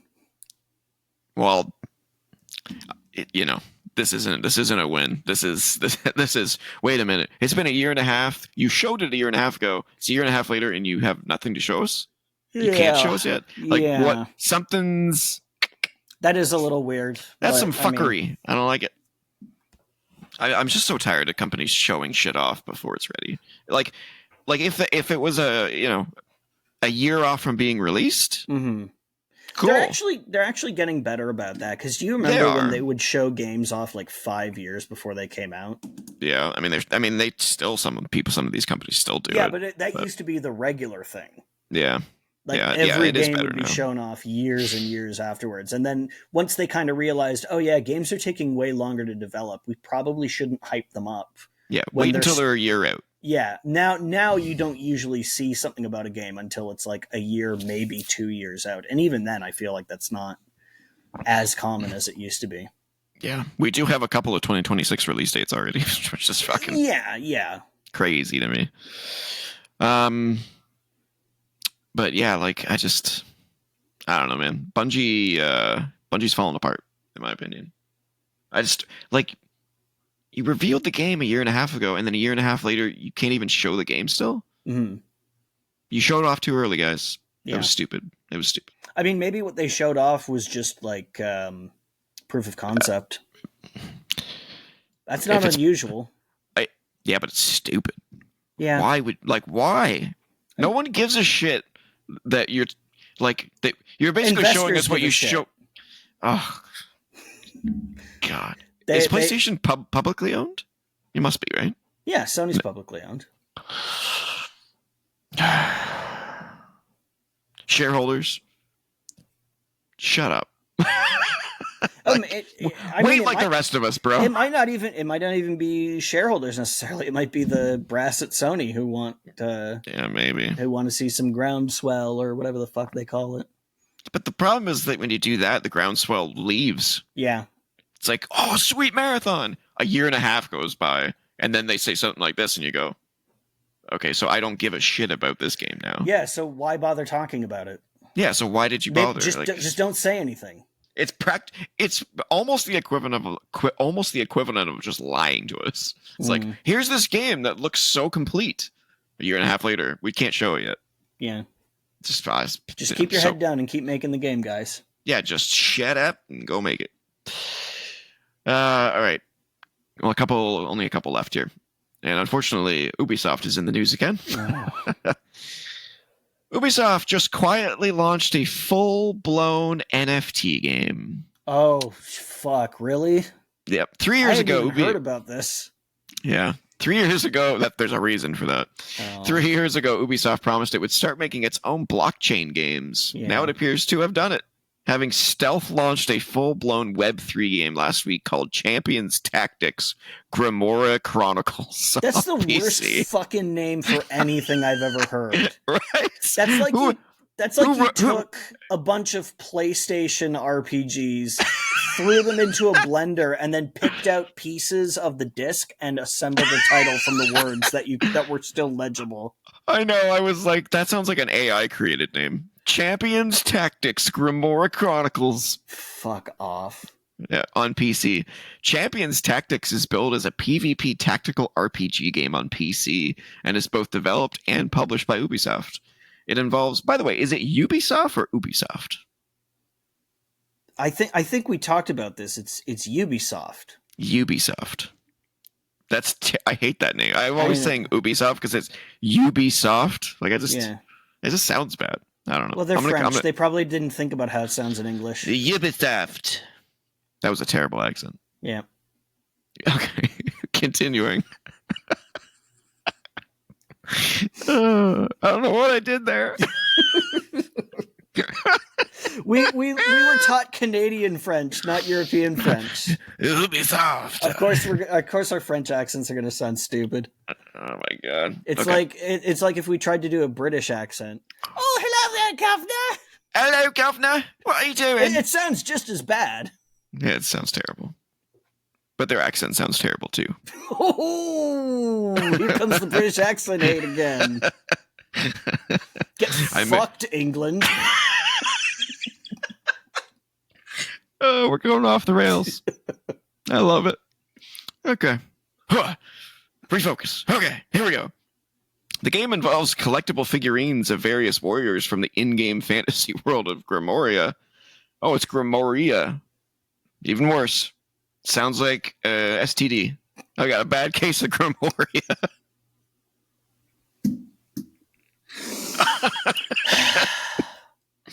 Oh, God. Oh, man. We gotta lock it up, man. I'm gonna fire myself. You have any idea how much restraint I'm exercising here and not launching back into a stupid British accent? Oh, okay. Lock it in. Yep, let's do this. Okay. Players assemble into squads of 3 and then battle in turn-based combat that looks oddly reminiscent of Darkest Dungeon, of all things. It's not evident from the trailer that this is a Web3 game at all, but a quick glance at the game's website or even its Twitter page reveals this immediately. The Web3 game comes into play as a method of collecting figurines to battle with. When you first start the game, you're given some temporary figurines to play with, but you'll eventually need to either purchase actual figurines, aka NFTs, from other players using in-game gold or cryptocurrency, or craft your own using the Forge system, which also requires in-game currency or crypto. At the time of this piece, 5 days after launch, the in-game marketplace has figurines for sale ranging from $7 to a whopping $63,000 for something called a Swift Zealot. That said, just because a figurine is listed for that much doesn't mean people are paying that much. The next highest listed champion currently runs at $25,000, and while a handful more cost thousands, the high-end stuff mostly appears to be capping around $335. Champions Tactics is free to download, though you have to have an Ubisoft account and a supported blockchain wallet to actually play it. While it appears you can technically play the game entirely for free without ever engaging with NFTs using in-game currency, the viability of this strategy is likely going to be dependent on how the prices for actually powerful characters fluctuates over the game's lifespan. It's a PvP game with no campaign and no PvE beyond a training mode, so free-to-play players will inevitably be at the mercy of people willing to engage with the NFT marketplace and spend real money to buy or forge the absolute best champions, a real pay-to-win dilemma. Oh my god. One other limiting factor in playing champions. There's more. Yeah, this is. It gets worse. It gets worse. One other limiting factor in playing Champions Tactics is its age rating. Ubisoft lists the game as adults only and restricts players who have not confirmed they are 18 or older from playing. Well, yeah, because you can't get children into this shit. Yeah, that would be bad. Not bad. I'm pretty sure it's fucking illegal. Yeah. Oddly, while Ubisoft is using the ESRB's rating category, whatever the fuck this bullshit is called. Stupid name game doesn't appear in the ESRB's online database listing all games with ratings and why those ratings were issued. IGN has reached out to ESRB for comment and clarity on what's happening here, and they since have an update. An ESRB spokesperson responded to IGN saying that Ubisoft did not submit Champions Tactics for a rating, and that the adults-only 18-plus rating icon in the original trailer was included in error. Sure it was. The launch trailer posted on the game's official YouTube channel has been replaced by one without the rating. While companies are not required to get games rated by the ESRB and process is entirely voluntary, all console manufacturers and a number of US retailers and storefronts require ESRB ratings to sell games on their platforms. Mm-hmm. The game is currently only available via Ubisoft's website, meaning it's able to skirt this. Yeah. IGN understands that the AO rating has appeared in at least one online advertisement for the game. This is like if you took every single shitty idea that the game industry has had over the last, I want to say, like 16 years, maybe a little bit longer than that. Like, when did the fucking Horse Armor DLC come out? It doesn't matter. Whenever that shit. Skyrim, yeah. No, Oblivion. Oh, Oblivion. Yeah. That's how far back it goes. This is like the culmination of every bad idea of fucking like nickel and diming for DLC, like cosmetic shit, of microtransactions, of fucking like NFTs, like gambling, like all that shit, loot boxes, every single part of it. Like it's like Ubisoft issued themselves a challenge. How can we make this worse than how could we offend more people? Every single thing that has come before. How can it be worse than Overwatch loot boxes? How can it be worse than Star Wars Battlefront loot boxes? How can it be worse than having to fucking like throw 5 cents at Candy Crush every time you want to play more than 3 times a day or whatever the fuck the system there is? How can it possibly be worse? Let's do it like this. And you know that they know that they're doing something wrong because they stealth launched it. Yep. They're not advertising it. Well, apparently they did one advertisement that had the AO rating in it, so that was apparently an error. I wonder if they put it out of some sort of contractual obligation and are just hoping that it will quietly die. I mean, they published and developed it. Yeah, but they may have, like, it's not like that happened overnight. They obviously spent time on it. Maybe they felt like they had a financial obligation to finish it, and then are just hoping they can say, well, it didn't do well, so we're going to shut it down, and then never speak of it again. Well, there's more to the story. Oh, no! You fucker, you waited for me to do that, and then you're like, oh, but guess what? There's even more. I did. Oh, you know me too well. IGN reached out to Ubisoft for comment on the game, and they replied. Oh. Quote. Oh, this is from the studio director of the game.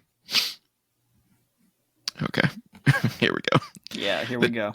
Quote, the team inside the Ubisoft Paris studio developing Champions Tactics Grimoria Chronicles partnered with Ubisoft's Strategic Innovation Lab and Oasis. What the fuck is that? I have no fucking clue. I don't. Strategic Innovation Lab. Yeah, and I don't know what Oasis is either. What are their strategic innovations coming up with bullshit titles for different divisions of the company? Well, they did it to ensure that our use of blockchain was done in service of delivering new and innovative gaming experiences for our players. Our shared goal is to explore new ways to play, alongside bringing more value to players based on empowerment and ownership. Hold on. I speak French. Let me translate that for you. We thought that this was going to make us a fuckload of money. That's why we did it. Yeah. Champions Tactics offers deep strategic gameplay featuring unique in-game assets and several exciting innovations. These include millions of procedurally generated figurines. Of course they're unique if they're fucking generated by a computer. Each with distinct stats, assets shaped directly from players' choices, and an open marketplace letting players compose their teams on a peer-to-peer basis, much like a physical trading card game. For months, we have collaborated closely with our community through events and beta phases to build and refine Champions Tactics. We're excited to keep expanding and enhancing the experience together. What fucking community is that? The people who spent like a grand total of $300 on their NFT marketplace like a year and a half ago, or whenever the fuck they did that? I don't know. And the fact that Ubisoft, the only way to play it is through Ubisoft, means we'll never get player counts or anything like that either. Of course we won't. That's by design. Oh, man. God. If I'm trying to figure out something, because I was talking to my dad about this earlier, maybe it was yesterday or the day before that, because he does stocks all the time. And I'm like, is now the time to buy Ubisoft stock? That's an interesting question. Go with me on this, right? I see where you're going with this. It's the lowest it's ever been. Yeah. What if it bounces back? What if they bounce back, or what if they get sold? In which case, you would think that the buyout price would be higher than what you paid. Yeah. So, is this the time to short Ubisoft? Should we be buying Ubisoft stock at this point? I don't know. I was talking to him about it. I'm like, you should probably buy at least a few. You know, do it up. Because damn, man. I mean, at this point, even if you lose, you're not going to lose big. I mean, even if I don't see how they could lose, because so I don't see how anyone could lose by buying stock. I might buy stock, when I get money, because there's three possibilities, right? Yeah. There's they bounce back and you make shitloads of money. Yeah. They get sold and you make a decent amount of money. Mm-hmm. And then there's the third but highly unlikely option of them just going belly up. Yeah. But that's not going to happen. It's fucking Ubisoft. They got so much fucking IP. They would absolutely sell their shit off. Yeah.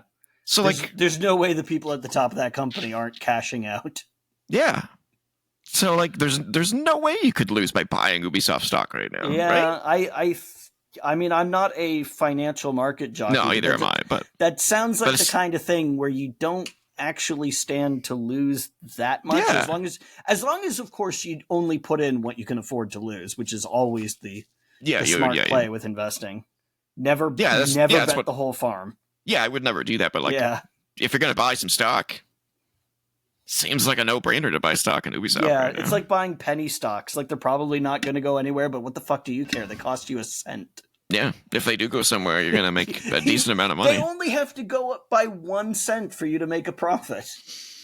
Yeah, how much is Ubisoft right now? Ubisoft stock cost right now. Oh my god, I had something. €14. It's only €14. What is €14 in Canadian? I had something that I was going to say, but it's nowhere near as good as this conversation. So I don't even remember what it was.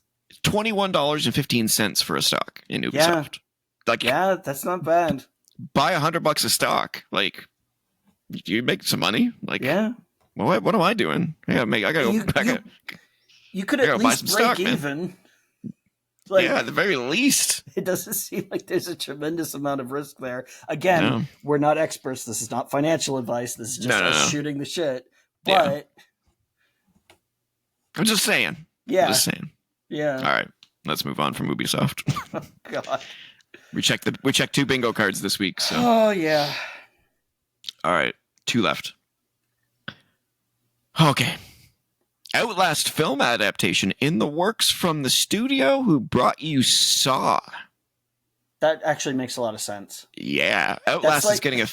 That's like when they announced that Uwe Boll was going to do the Postal movie, and people were like, "Oh yeah, that actually adds up." That makes sense. But you need a B movie for that shit.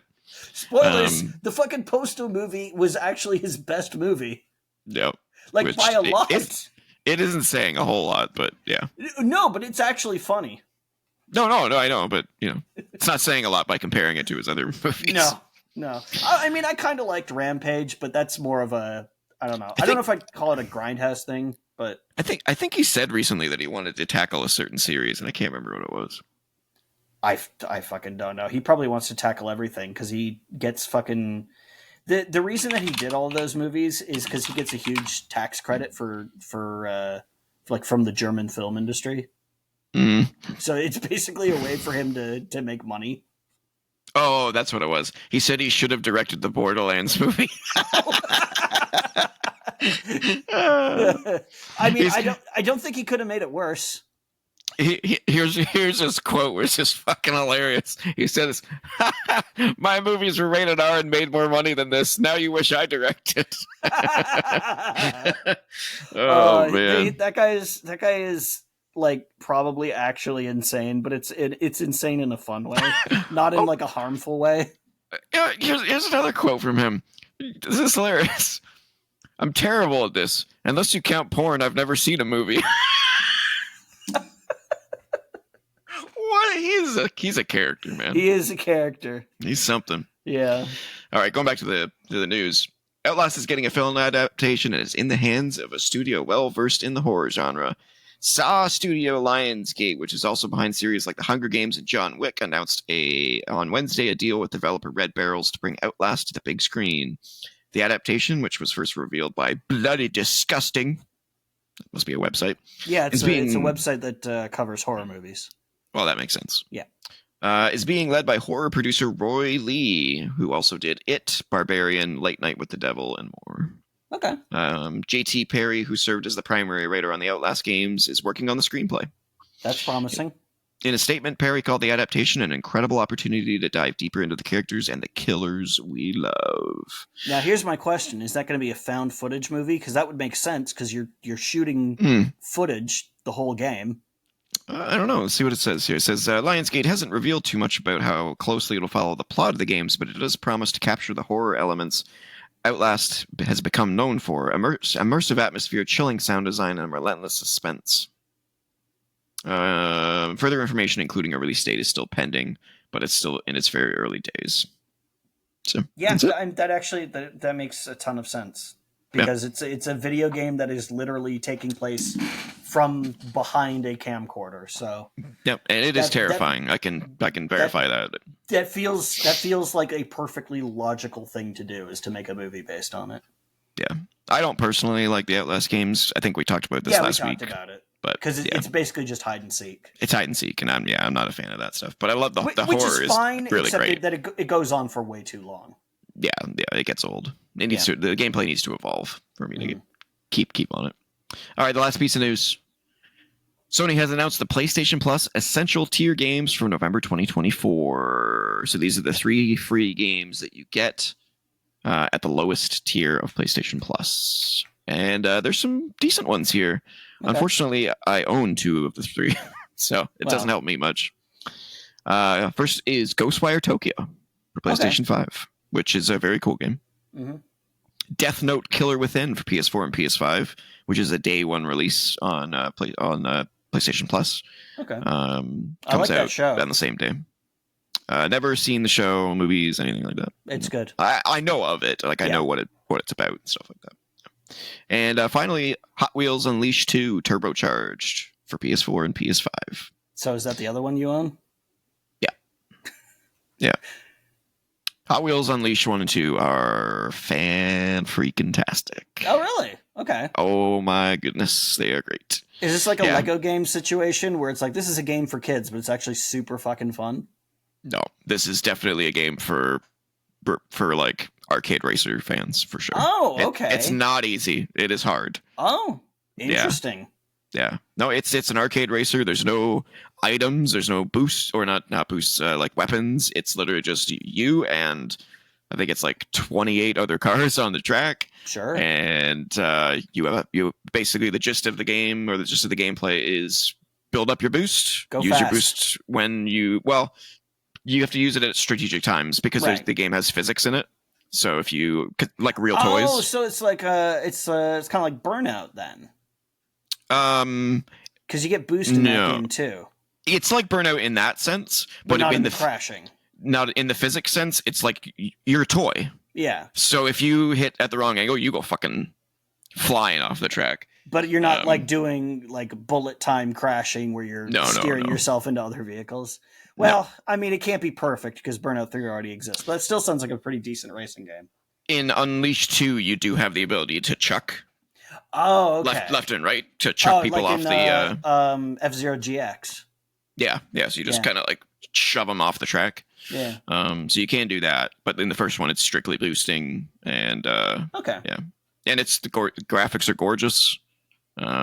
Which do they make them just look like real toy cars? Yeah. Oh yeah, down to the minute detail. That's cool. Underneath the car, they have like everything. It looks like the actual toy. They got like the Hot Wheels and the copyright date on it. The silver logo and everything. Yeah. Cool. Yeah. Cool. Yeah. They're actually all toy from cars. Real life. Yeah. Yeah, I like that.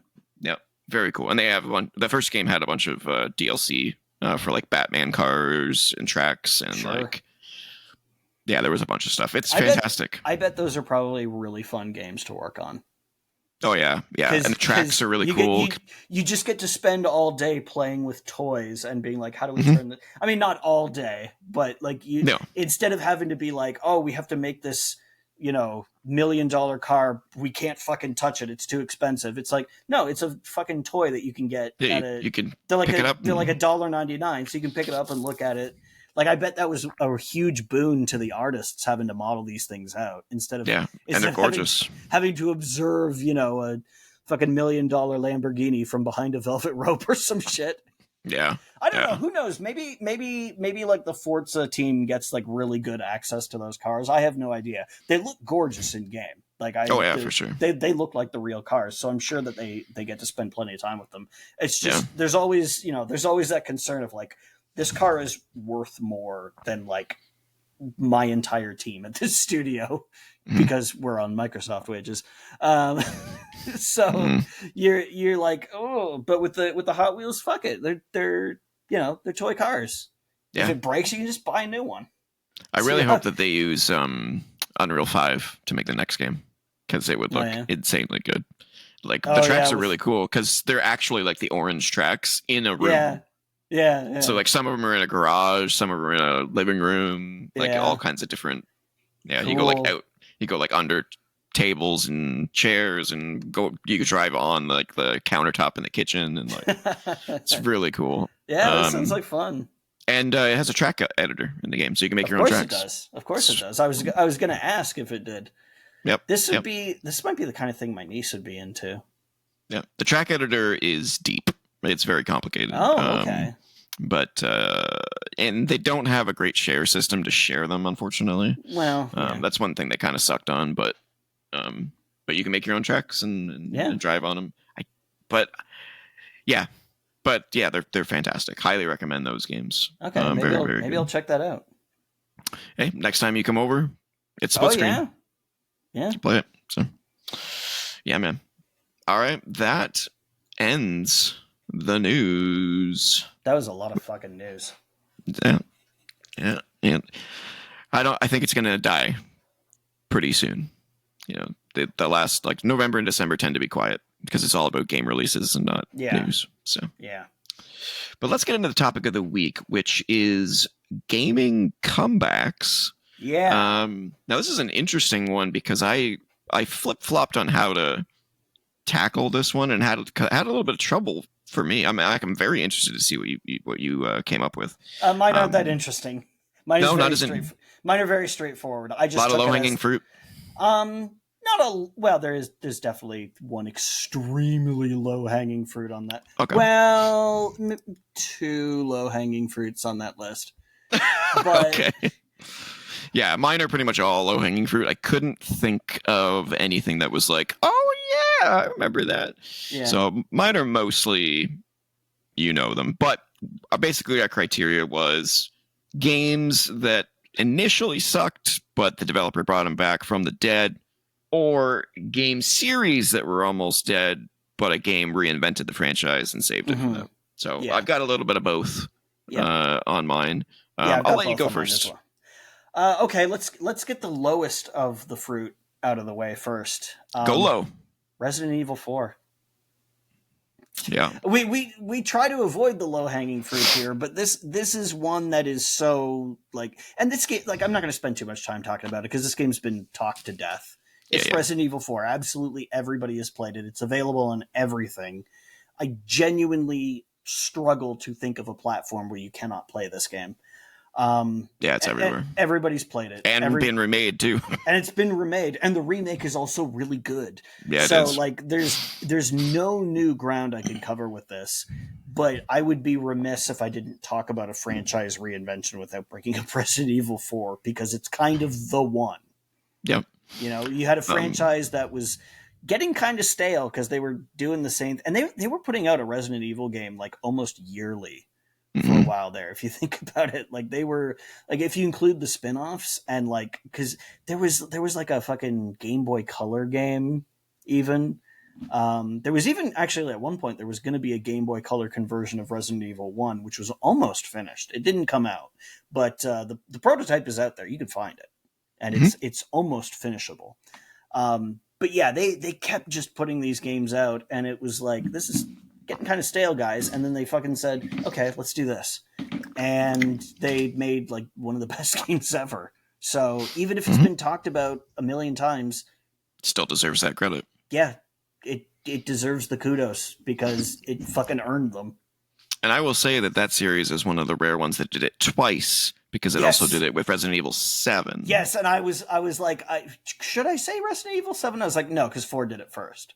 7 was on my list, but I have a bunch of backups. And I wasn't gonna use the same franchise twice. So that's the other thing. That's also the other reason I didn't put 7 on here, is because I wasn't gonna do 4 and then 7. Yeah, I would definitely say 7 is definitely just reinvigorated that franchise. Mm-hmm. The reaction that game's announcement got was phenomenal. Yeah, and the way it was handled was amazing. I remember just people's minds just being blown when they realized it was in VR and like it's in first person and it's scary. Fucking first person Resident Evil game. Like I had no idea that was what it was going to be, and then they show off the title. I'm like, oh, okay, all right. Sure, we're not getting PT, so I guess they said, "Fucking let's do that." Yeah, we'll do it. Yep. Yeah, if you won't do it, we will. Yeah, and it's fantastic. Worked out really well for them. Yep, can't wait for 9, which we're probably due for soon. All right, my first one. I guess I should get the low hanging fruit.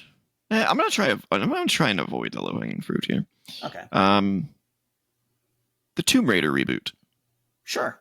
That series was going downhill fast, as we had mentioned earlier. Angel of Darkness and like all those weird late PS2 games. Yeah, and that was always really bizarre to me because the first the first 3. I was going to say the first 3. There's like, are there like 5 Tomb Raider games on the PS1? Is it 4 or is it 5? I think it's 4. There's Tomb Raider 1, 2, 3. And then there's 4, 5, and 6. And then there's like Revelations, I think is one of them. And like, I don't know. Yeah. Whatever. The PS1 games, look, they had kind of shit controls, but they were good at the time, though. At the time, it was like, well, yeah, but what else are you going to do? There were no analog sticks on the PlayStation controller at the time. And you couldn't very well, even once the DualShock came out, you couldn't very well make them, DualShock exclusive because they were a really big franchise for the PlayStation. You didn't want to split that user base. Yeah. It was it was like, okay, yeah, these aren't perfect, but it's the best we can do at the moment. And then when the PS2 came out, you're like, okay, well, now that people know how to do 3D movement and 3D camera controls in 3D games, they should get better, right? Uh, Nope. no, apparently. They got worse. No. Yeah, so the They didn't franchise translate well. the franchise just kind of died an unceremonious death. And it's super weird too, because the makers of the Tomb Raider reboot are the same people that made the previous Tomb Raider games. Well, so, like, I mean, it's the same. It's the same developer, but I don't know if it's just all the same people. Well, I mean, there wasn't a huge gap between the last. What was the gap? Let me see. Tomb Raider games. I just want to see what the gap was between like the last one and then the last reboot. one was like Tomb Raider Legend, wasn't it, or something? Wasn't Legend a remake of the first one? I think so. Titles. Here we go. Main series. Oh, there was a bigger gap than I thought there was. 5 years. No. Okay. 6 years. Yeah. Okay. So Underworld was the last one. Underworld, yes. Yeah. So it went Tomb Raider 1, 2, 3, Last Revelation, Chronicles, Curse of the Sword, The Prophecy, The Angel of Darkness, Legend, Anniversary, and then Underworld. Oh, Anniversary is the remake. The remake. Yeah, I don't know what Legend is. Or Underworld. And then they took a year off. So they had one every year basically, except for in 2004 and 2005. There was like a gap there. But then another gap in 2009. And then in 2010 they released that isometric game, Lara Croft and the Guardian of Light, which is really good. And then they took 2 years off, and then the reboot came out. Yeah, and people love those games. The reboot games? Yeah, they're fantastic. The last game kind of missed, but it wasn't the same team. Because the Tomb Raider Reboot 1 and Rise of the Tomb Raider games team moved on to make a new Tomb Raider, like the next-gen Tomb Raider. Oh, okay. And Shadow the Tomb Raider was done by... Oh, okay. Some B team. And we haven't seen the new Tomb Raider yet, which is interesting. Well, they've changed hands there with Embracer, so maybe that has something to do with it. That's definitely possible. Yeah, we haven't seen a Tomb Raider game since 2018. They've been doing all those remasters though. Yeah. So, yeah. All right. What's your next one? My next one is Elite Dangerous. So shit! Yeah. So the original Elite was a game from, I think it was 1984. Yeah, it's an old one. When it originally came out, and it was one of the first games that kind of blew people's minds with, hey, instead of storing an entire galaxy, we can just store the algorithm to generate the galaxy and just generate the star system you're going to when you go to it, which is how you were able to do that on like the ZX Spectrum and the Commodore 64. And I think the fucking Acorn Archimedes, I think. Oh, God. Maybe. That's a deep cut. Grab your nuts. Yeah. Let me actually check that. I want to make sure that I've got that right. He's avoiding a correction, ladies and gentlemen. Yeah, this is just so I don't have to do it next week.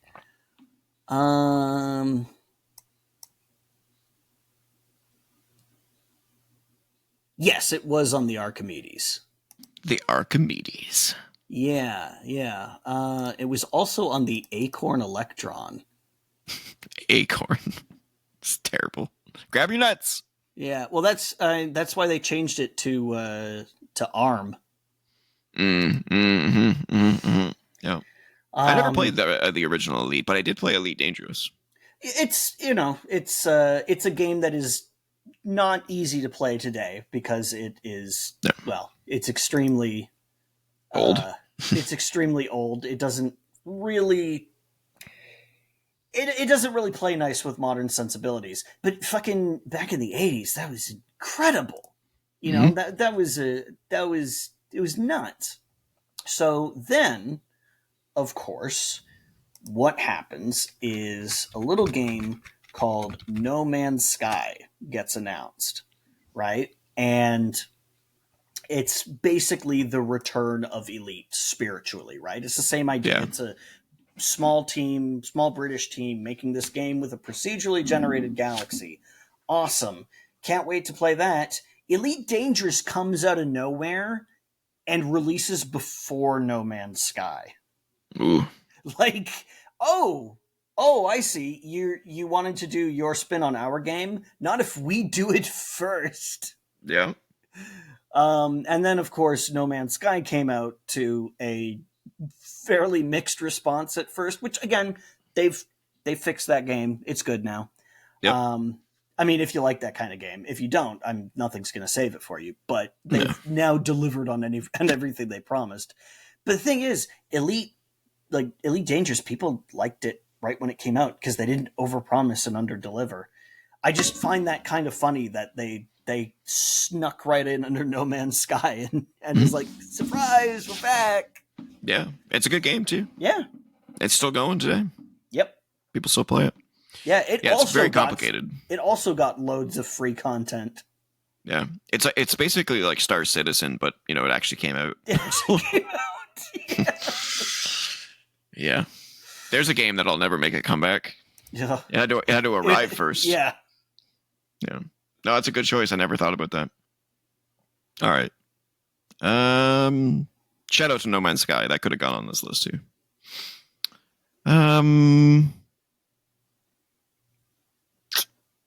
Yeah, I'm gonna go with one of my favorite games of all time. All right. That sucked at first and made one of the biggest comebacks in recent memory, Diablo 3. Oh, yeah. Man, when that game came out. I was really paranoid that you were going to say the next game on my list for a second. I was like, uh-oh. No.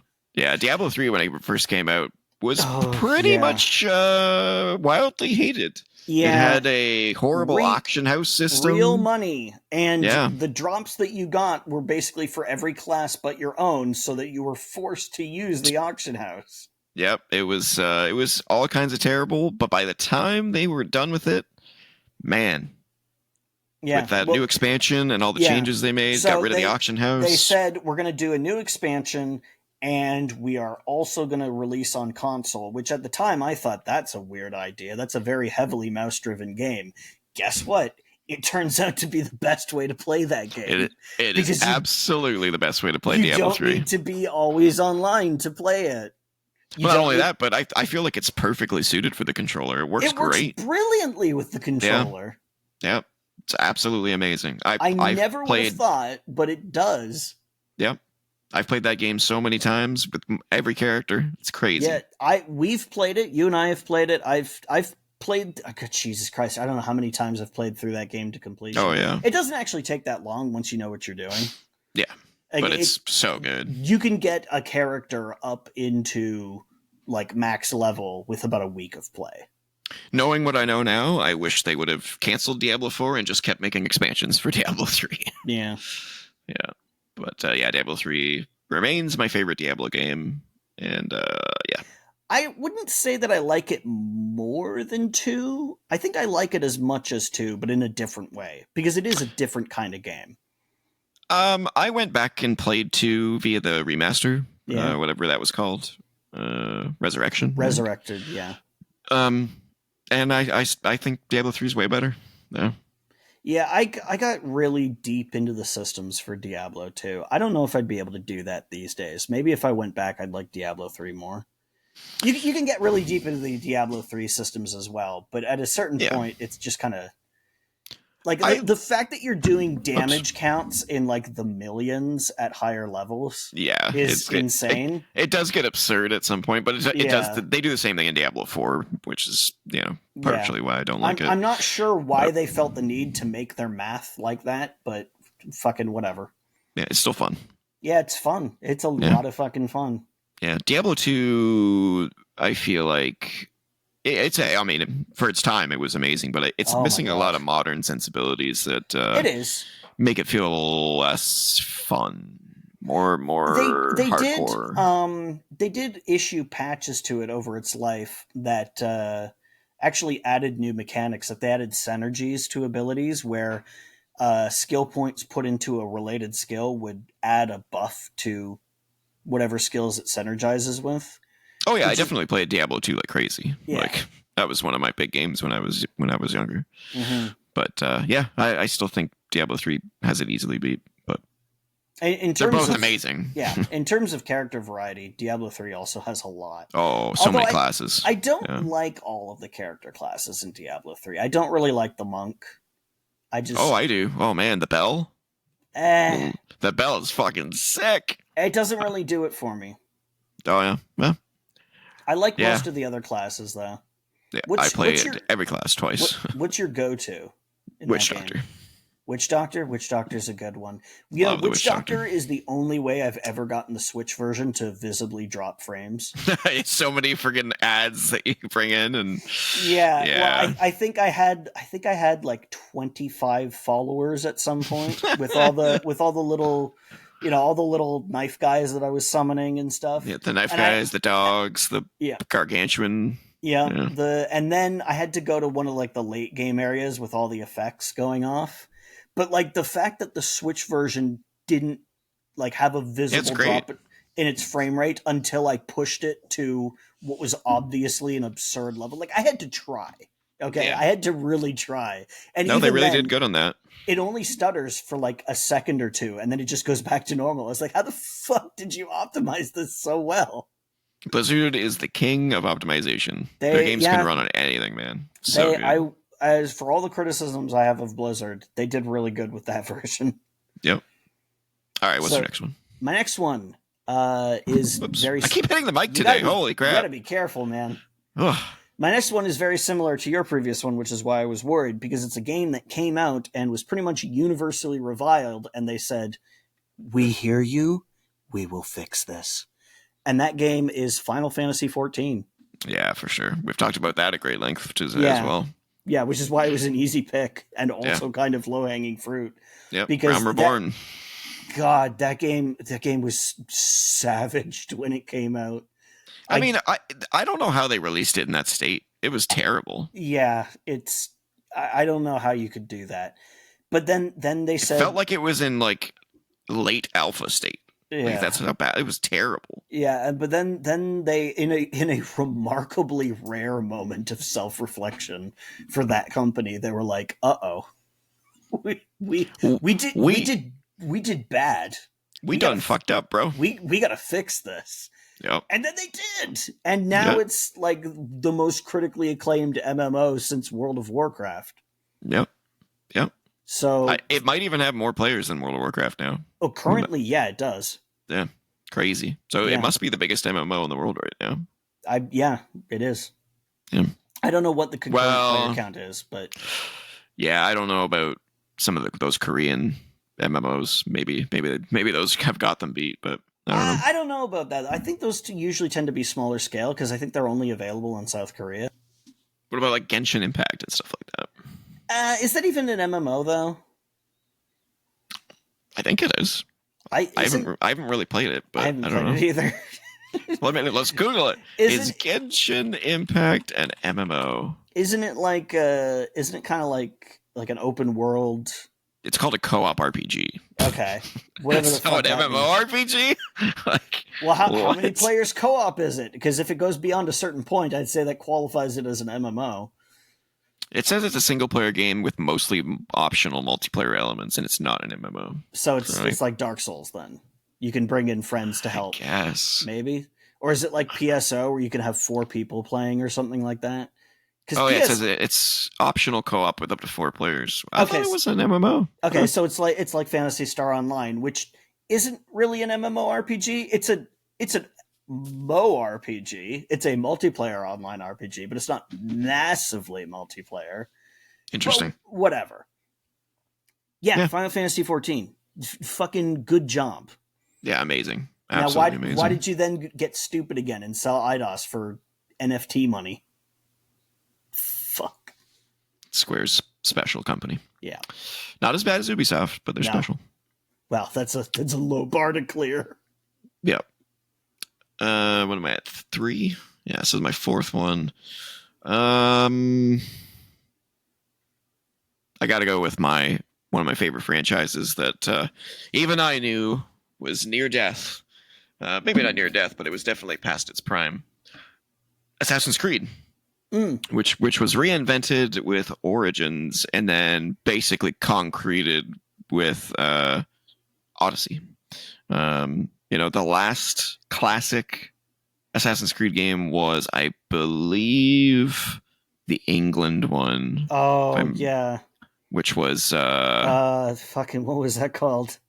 I'm looking it up. I should know this. The fact that neither of us can think of it is... There's so many Assassin's Creeds. It's kind of hard to... Well, it's not even that I can't think of which one it is. I can't even think of what it's called. They don't even have it a list of the games. What? Fuck you. Assassin's Creed, fucking Children in Factories edition. Okay, so there's Shadows, there's Jade, that's not it yet. There's Mirage, Valhalla, 3, 2, Odyssey, Rogue, Origins, Chronicles, Syndicate. See, Syndicate. I'm not even having that moment where I'm like, oh yeah, Syndicate. I'm just like, oh, okay. Yeah. Where's the list? There we go. Yeah, so I'm pretty sure it was the last one. Yeah, Syndicate was the last classic Assassin's Creed where, basically like every game before Syndicate, so Unity, Rogue, 4, 3, 2, and 1, basically all felt like the same game with a couple of different features and a different time period. Mm-hmm. And then they were like, yeah, this isn't working anymore. We need to change this up. So Origins ended up being an open world RPG. Mm-hmm. To an extent. I will say it's not like Skyrim or anything like that. You're not making choices. It's just an open world with RPG combat elements and stats and stuff like that. Does it have towers that reveal fucking collectibles and missions? It does. Oh, yeah. Really? They definitely didn't. Well, actually, does it? Assassin's Creed Far Cry. So Origins did, but you could also just explore the map. You don't have to go to the towers. There are towers in Odyssey and Valhalla, but they're really not necessary. Like they're you do them anyway, but they're really not this. They don't operate the same way. And apparently in Shadows, they're just not a thing at all. They've removed it from the game entirely.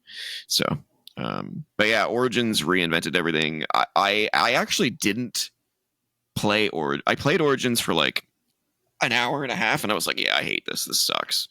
And then I didn't play it until Odyssey came out, and then Odyssey's, I've said it before on the show before, Odyssey's one of my favorite games of all time.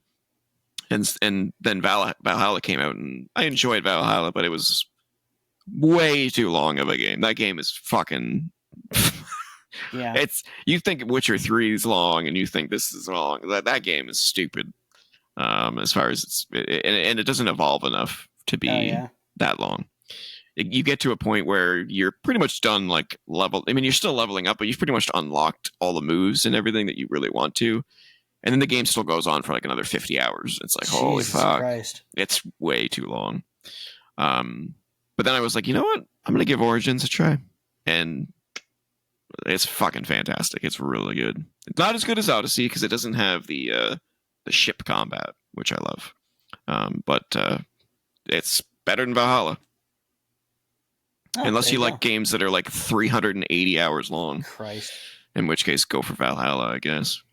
But yeah, I can't. Shadows got delayed, and that makes me a little sad. But I hope it's good. Yeah. It has a lot to live up to with Ghost of Yotei. There you go. Coming out in the same year, so yeah. All right, what's your fourth one? My fourth one is... No, you're on your fifth one. You started. No, I'm on my fourth one. Oh God, are we bad at math again? Yeah, you started, so you got to be on your fifth one. But I'm not. I'm on my fourth one.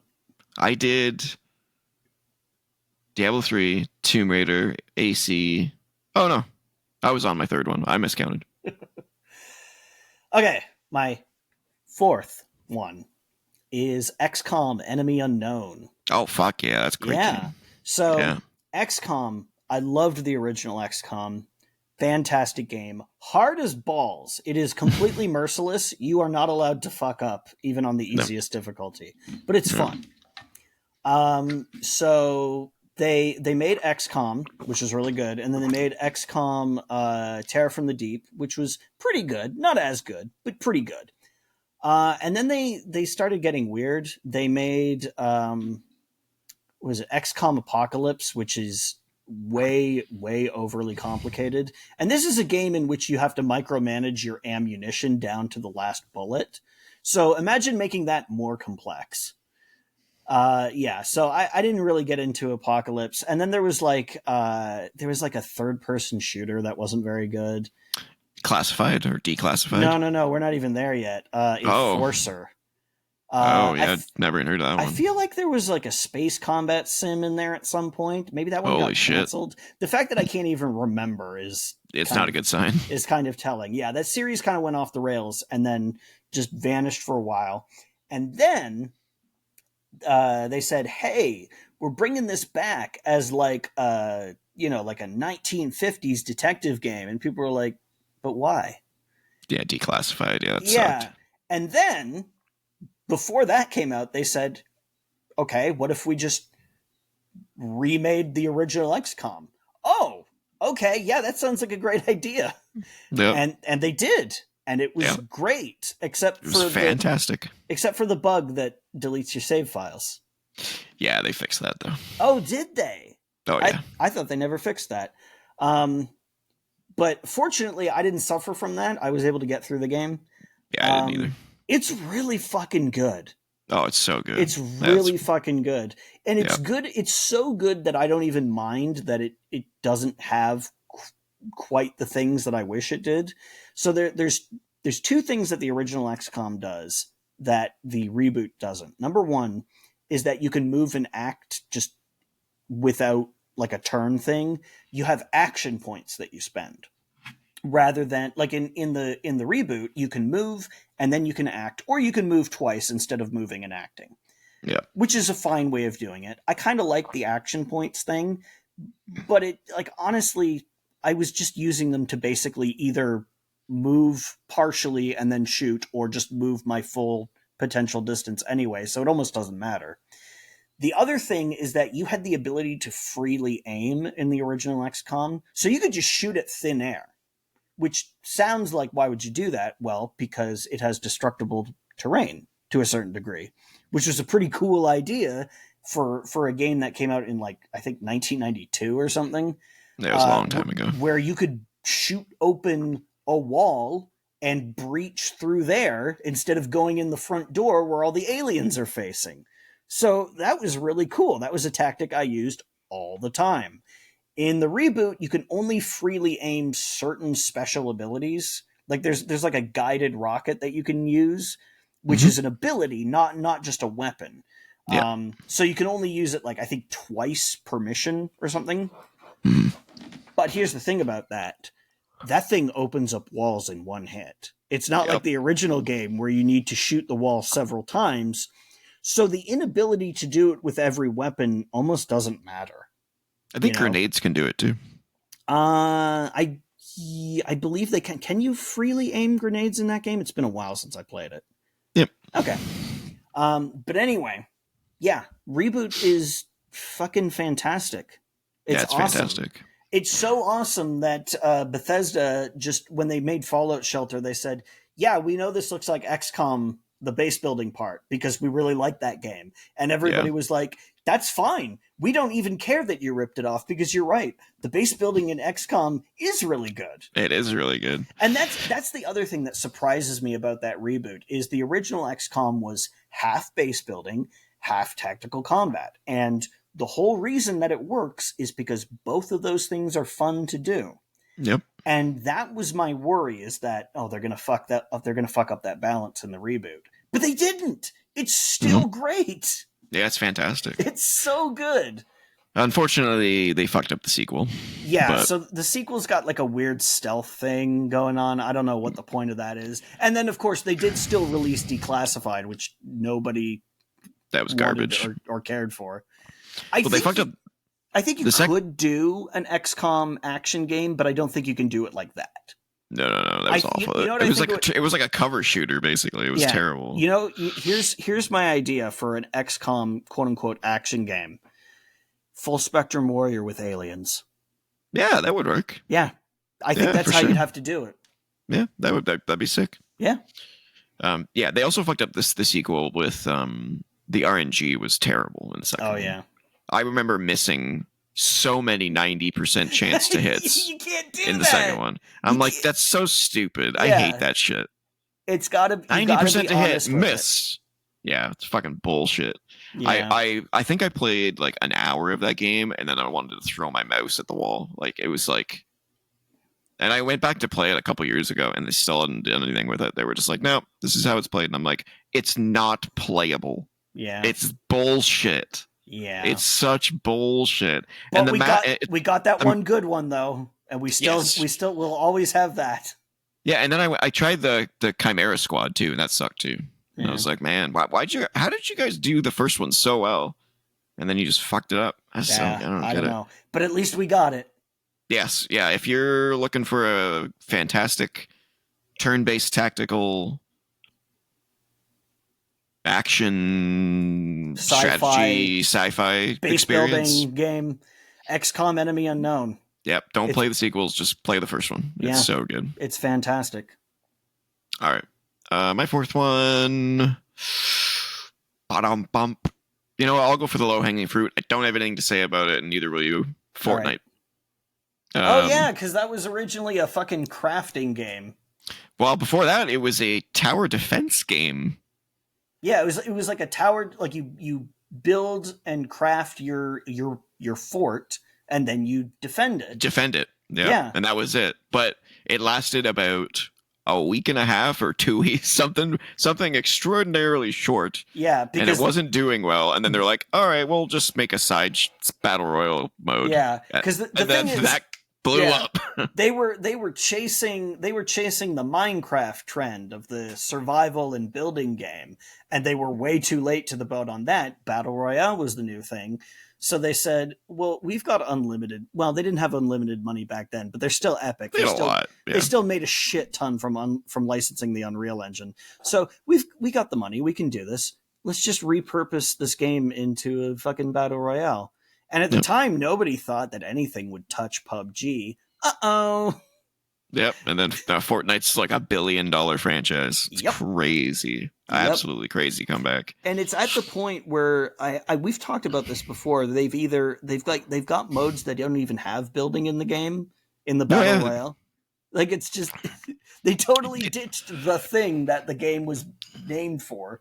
Fortnite's now a platform. Yeah. There's a racing game in there. Mm-hmm. There is the Lego survival mode where you're like, it's basically the original Fortnite, but Lego. Yeah. And they have 2 other ones. I don't remember what the other 2 are, but the racing game is pretty fun. I played that. It was good. I don't really give a shit about the Battle Royale, but the rest of the stuff is good. But not that they care. $1 billion franchise. The game also looks absolutely nothing like it did originally. Too. Yeah, well, they upgraded it to Unreal Engine 5, and they put in the new lighting system and everything. And the art style completely changed. It's so cartoony now, and it was originally like, it was a little cartoony, but it was much darker and like more serious. Now it's like fucking people dancing, and you got Arnold Schwarzenegger doing the dance. And it's like, what the hell's going on here? Yeah. Crazy though. Mm-hmm. All right, what's your last one? My last one is... I don't know if I'd say it's my favorite on this list, but it's definitely the one that got me like the most childlike glee out of its announcement. And that is new Pokemon Snap. Oh yeah. Man. I fucking love Pokemon Snap. I fucking love Pokemon Snap. And for years they didn't make another one. And I was like, oh God, I just want another Pokemon Snap. I always wondered why they never made sequels. It sold really well. And then they're like, hey, we're making a new Pokemon Snap. And I was like, you are? Yeah, really? Yeah. When? Soon. Oh. It was fucking great. Yeah. I haven't had that kind of reaction to a game announcement in a long time. Like, age and cynicism has worn me down to the point where I'm like, yeah, okay, maybe that'll be good. Or, yeah, okay, sure, cool. Or that looks stupid. I'm not going to play that. But this one was like, oh my god, they're making a new Pokemon Snap! Oh my god, I can't believe it! I was so excited. Just like Stalker 2. Yeah, and then it came out and it was awesome. It's actually like exactly as good as I hoped it would be. Yep, yeah, it got great reviews. I haven't played it, but I've seen people play it. Oh, dude, it looks good. So fucking good. Yeah. I don't really have anything more to say about that. It's just great. If you like, it's Pokemon Snap. Yeah. If you like Pokemon Snap, and the people who've played Pokemon Snap tend to like Pokemon Snap, it's a weird idea for a game, but also not really that weird. But it's not what you'd expect. But it's really good. So yep, yeah, it's fantastic. Play Pokemon Snap. It's great. All right, my last one. Let's see. I've got one. I got 3 to pick from. Do you have a weirdo on there? No. I'll mention what my other 2 missing ones were, but I'm gonna go with as my last one. It's probably the lowest hanging fruit on here, but it's also one of the best games of all time, so it's kind of hard not to say it. And it saved a franchise after the doom and gloom that was Skyward Sword, Breath of the Wild. Yeah. Completely reinvigorated that franchise. You know, I don't suspect they're going to go away from the whole, giant map exploration, some sort of feature that makes it all glue together. I don't think they're going away from that, even with the sequel and then whatever this next game is. I'm sure it's going to be very similar, but with some other new crazy take. Skyward Sword, man. It's fine, but it was very clear by that point that they were making Zelda for kids. Mm-hmm. And the people that really wanted to play it were not kids. They were the old school hardcore people that really wanted something, they wanted to be treated like adults. And, Wind Waker and Twilight Princess and Skyward Sword all kind of treated us like we were kids still with the I don't know, I like Twilight Princess. I'm not saying that they were bad games. I loved Twilight Princess as well. I loved Wind Waker, but you could see a trend that was getting worse through those games where the tutorials were just obnoxious. Yeah, just obnoxious. Skyward Sword especially is egregious. It holds your hand to the point where I'm like, do I even need to play this game, or do you want to just tell me what to do in every single fucking scene? Like every scene, the camera zooms out and it's like, all right, you gotta go here, and then you gotta go do this, and then the fucking sword talks to you and tells you what to do. It's like, fuck off. I don't want to hear this shit. It was driving me absolutely bananas. Like they did that in Twilight Princess with Midna. They did that in Wind Waker with the King, but not as egregiously. And then Skyward Sword, they're just like, fuck it, we're going to tell them what to do the whole fucking game. Yeah. And if it wasn't for that, Skyward Sword would be decent. It would be a decent Zelda game. But because they treated you like a fucking idiot the whole time, I was like, oh my God, enough. I don't want to hear you anymore. So then when Breath of the Wild came out and they don't hold your hand at all, they're like, here you go. Here's a fucking open world or whatever the fuck you want. I'm like, oh yeah, this is what I'm talking about. This is Zelda. Zelda's all about figuring it out on your own, and no one's telling you what to do. You just go and do it. And what's what more can I say about Breath of the Wild that hasn't already been said? One of the best games of all time. Yeah, and then a sequel, it's also one of the best games of all time too. So, yeah. My other 2 that were sort of honorable mentions now are God of War 2018. Oh yeah. Which basically saved the God of War franchise. Yeah. And Prince of Persia: Sands of Time. Oh yeah, that's another good one. Which took Prince of Persia out of the weird 2D, whatever you want to call that shit, that weird animation shit, and made it's called rotoscoping. Rotoscoping, yes. Yeah, where you trace over. I knew there was a name for it. That's Jordan Mechner's brother, by the way. The person who he shot footage of and then traced over. Oh, cool. It's his brother. That's funny. Yeah. Yeah. I mean, I'm not shitting on those games by any Yeah. means, but Sands of Time took it and just made it its own unique Yeah. thing. Yeah, Which, it's like, unfortunately, just like XCOM, they didn't capitalize on it properly. But yeah, the sequels were fine. But then they did that 2008 Prince of Persia. The Warrior Within was a little janky. Yeah, it wasn't perfect. Two Thrones was okay. Two Thrones is okay. Yeah, that's how I would describe it. It's better than Warrior Within, but I wouldn't say it's as good as Sands of Time. No, Sands of Time is easily the best one. I personally really like the 2008 reboot. I know a lot of people don't. They're like, it's too easy. You can't lose. I'm like, who fucking cares?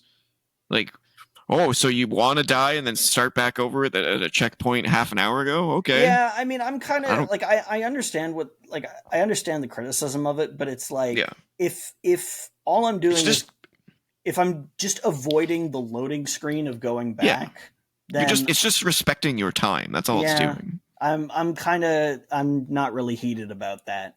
No, and I thought it was very fun. Awesome art style. Love the flow of the traversal stuff. Mm-hmm. Was it easy? Yeah, it's pretty easy, but it's also really satisfying when you pull off a string of traversal that lasts like a full minute from the time that you leap to the time that you land. It's like really cool. It's kind of like Donkey Kong Country in that regard. You find the line, and then you just basically don't stop moving, and you dodge the one-hit kill bees, and you're bouncing on Kremling's heads, and you do it perfectly, and you're like, fucking sick. I'm such a badass. Yeah, and then you fucking roll off the edge and into a pit. Like, fuck. Yeah, exactly. Yeah. I'm not saying that game is like amazing because it did have a DLC ending. Oh god, fucking terrible. Yeah. But yeah, Sands of Time is great, and I really hope the remake ends up being, good, getting the treatment it deserves, and not what we saw in that initial remake trailer. Oh my god, that looked egregious. Yeah, hopefully the team doesn't get disbanded like a month after its release or whatever. Yeah, Lost Crown was so amazing. I'm so mad at that stuff. Yeah. I think we covered everything else. Resident Evil, God of War. Oh, Metroid Prime. I also had as an honorable mention. Didn't really save the franchise, but it really took it in a whole new direction. So. Yeah, the only reason that I didn't really put Metroid Prime on there is because we also had Fusion come out at the same time. Yeah, so it didn't feel like. That's why I didn't pick it either. I was like, it wasn't saving the franchise. It was it wasn't an out of nowhere thing. It was like, oh, good, finally. Yeah. We're back. Absolutely. And we get like a traditional title and then this new thing, which is also really good. Yep. And then we kind of have that now we just had Dread, and now we're going to get Prime 4. Oh god, Dread is so fucking good. Yeah, it's really great. Hopefully 4 is fantastic. And again, the reason I didn't put that on there is because it's not exactly a surprise, because the Metroid 2 remake is pretty good. Dread is better. But it was a sign of what was to come. Dread didn't just come out of nowhere and was like, "Holy shit, this is incredible." It's like, no, we had signs it was probably going to be good, because this team has proven themselves before. I liked the 2 reboot. I thought it was fantastic. Samus Returns, right? Yeah, love that game. Really good. All right, that is topic of the week, which leads us to this episode's edition. A video game 20 questions. Yes, and this week it is my turn to guess. Indeed it is, sir. I have chosen the game in question. Let the questioning begin. I feel like this is going to be revenge for last week, which wasn't even my fault. No, I don't know. We are identical on our win and losses. So yeah, that is true. I do think we need to get a little bit more less obscure. I don't know if Bubsy was obscure. No, I don't think so. No, I don't think so. I did get Disaster Report though, so. Yeah, that would shock the hell out of me, and that was about the most obscure thing I think I've ever picked. Yeah, definitely. All right. When you're ready, sir. Okay, well, let us start as I always start. Did this game come out on or after January 1st, 2000? Yes, it did. All right, so it is post 2000. Did this game come out on or after January 1st, 2010? It did not. All right, pre-2010. Is this game exclusive to a platform? Mm, it was. Okay, so it was back then, but it isn't now. Yeah.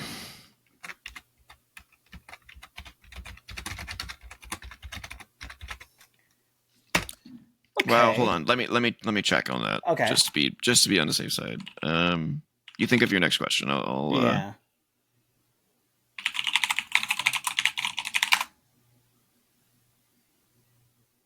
Mm,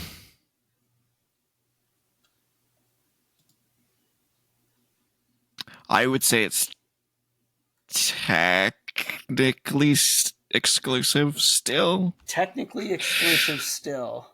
Yeah. Without giving more away. Interesting. Mm-hmm. Interesting. I wouldn't get held up on that wrinkle. Is basically what I'm saying. Yeah. Yeah. It makes me think, is that like a game that came out on Xbox and then also came out on PC, but was like a Games for Windows Live title or something? Yeah. Don't get hung up on the exclusivity. I or the non-exclusivity, I should say. You'll kick yourself if you do that. Yeah. I'm being generous by telling you that. Yeah. I appreciate that. Yeah. So, was this a game on the Xbox? No. Okay. That's good because that eliminates a lot of titles I was thinking of. I was like, maybe it's Castle Crashers or some live arcade title like that. All right. Is this a PlayStation game? No. Okay. That's 5. I keep hitting the mic. I'm sorry for the listeners. I don't think. Do you hear it when I bump it? I do. Oh my god. It goes dong. Damn. Sorry, folks. So that means it could be a Nintendo game or it could be a PC game. I suppose it could be a Macintosh game, but I find that highly unlikely. Is this a game for a Nintendo system? Yes.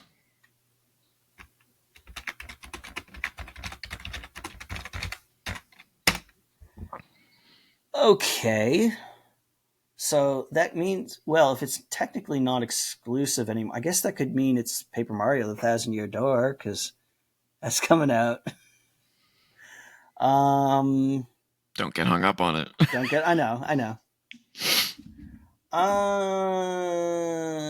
Is this a first-party Nintendo game?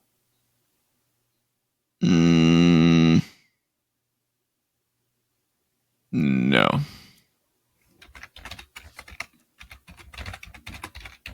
Interesting. Exclusive to a Nintendo system, but not a first-party title. Okay.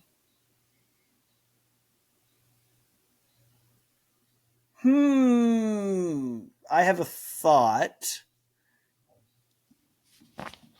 Was this game developed or published by Sega? No. Okay. So it is not PSO Episode 3 Card Revolution. Where card is an acronym, by the way, that stands for some stupid bullshit. Okay. All right. I mean, maybe it could be like the GBA version of Contra 3, but I feel like that's a little too hyper specific. I don't think you would pick the GBA version of a Super Nintendo game.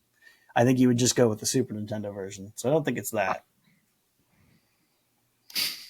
Unless maybe you did. Uh-oh. Oh god, what if it's one of the Super Mario Advance? No, it can't because it's not a first party game. So it can't be Super Mario Advance 1, 2, 3, 4, or however fucking many they made.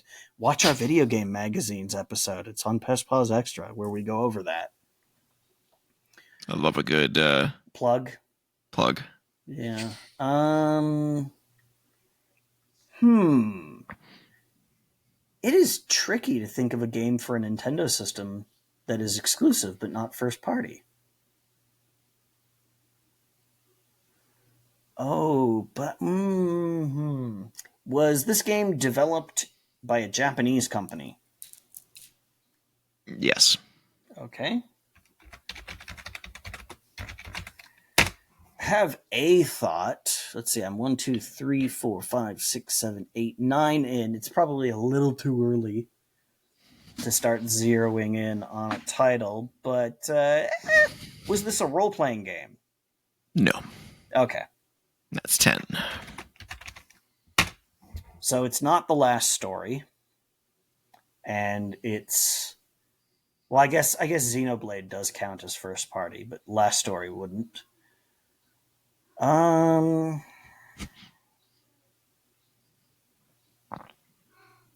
Can you hear Dante in the background? just barely. There he is. Are you going to make an appearance? Was this game developed or published by Square Enix? No.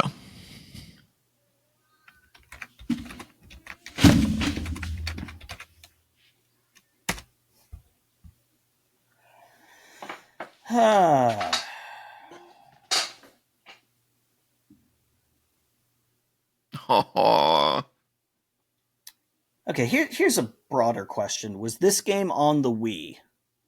no. Okay. Okay. Hmm. Hmm. Hmm.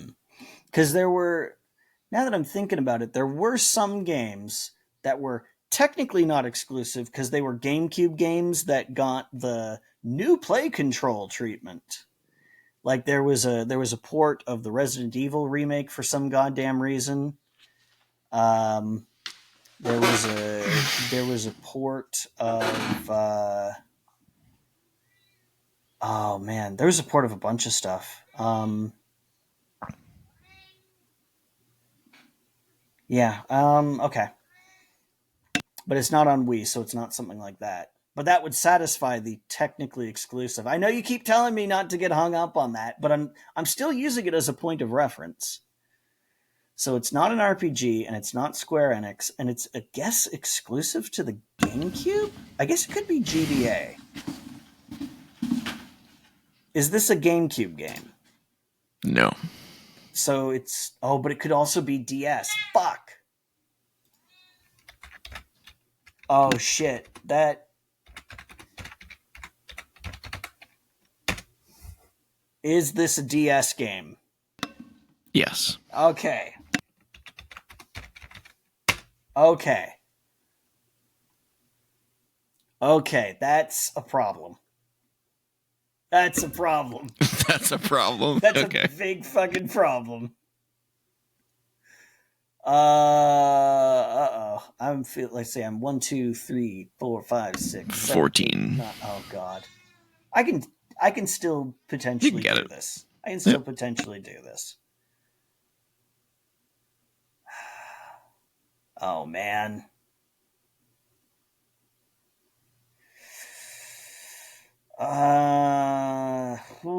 Was this game developed or published by Capcom? No. That's Okay. 15.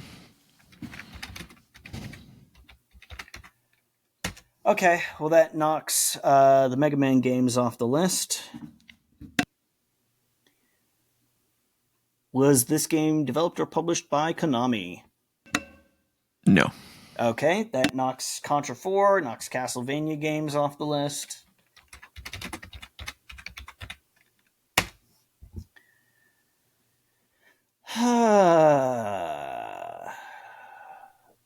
A Japanese game on the DS that's exclusive to the DS. It's not from Square Enix. It's not from Capcom. It's not Konami. And it's not an RPG. That eliminates a lot, but I'm trying to think of what's left. Oh, man, what is there? What is there that's on the DS that's basically exclusive to it? I can think of a few things, but I don't think you'd pick them.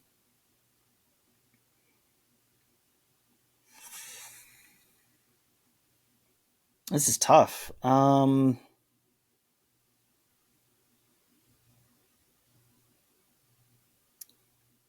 Does this game have an anime aesthetic? No. Okay.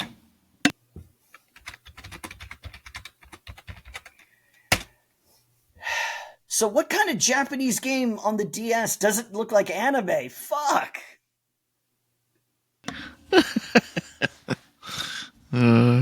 This should make it easier, but it doesn't.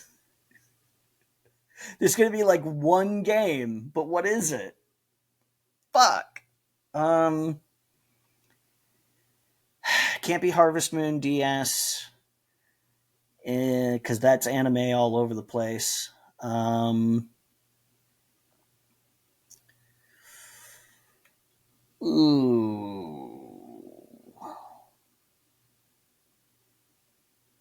I think I'm in trouble.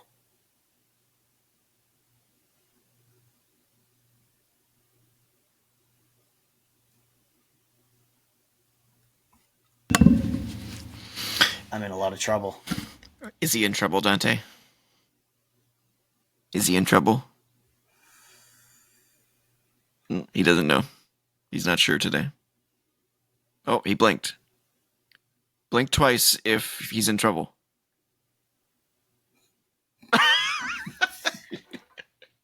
He is unconcerned with my woe.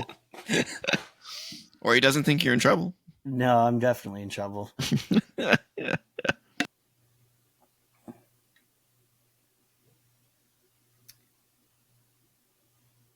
Shit! Damn it! I had an idea and then I realized it was a Sega game. I was going to say, like, what about Feel the Magic? Which is a really good game, but that's a Sega published game. Oh. I played so many fucking DS games. This should not be hard for me.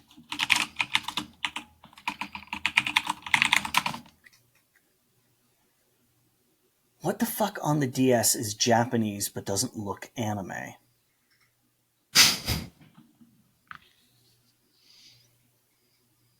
I am. And it's also not Nintendo, because I guess Star Fox, but that's Nintendo. Shit. It can't be Metroid Prime Hunters, because that's Nintendo. Also, that game wasn't developed in Japan.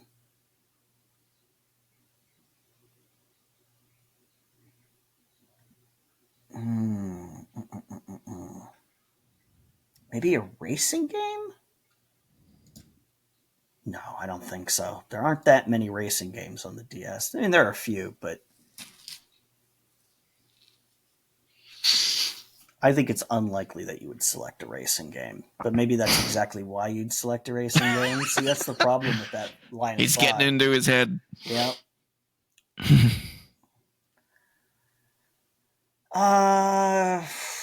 Two questions and a guess. Yeah, I got to make these count.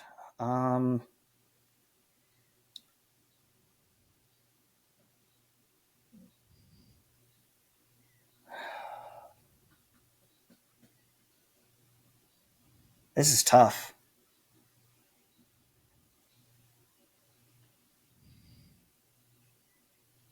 I'm drawing a blank. I can't think of anything that meets all of this criteria.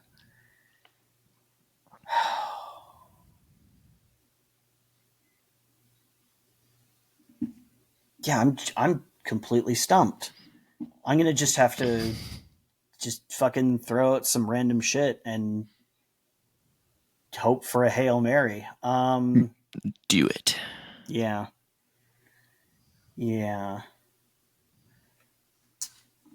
Fuck it. Is this a racing game? No. Of course not. One question and a guess. Yeah, it can't be a fighting game because I don't think there's anything on the DS that isn't an anime fighting game.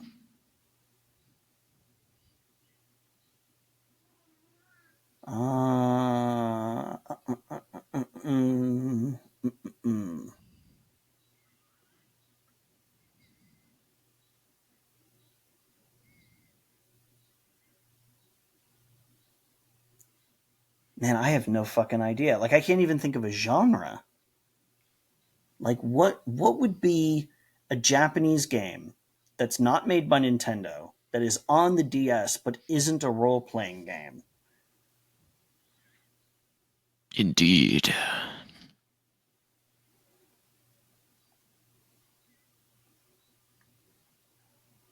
Ah, fuck.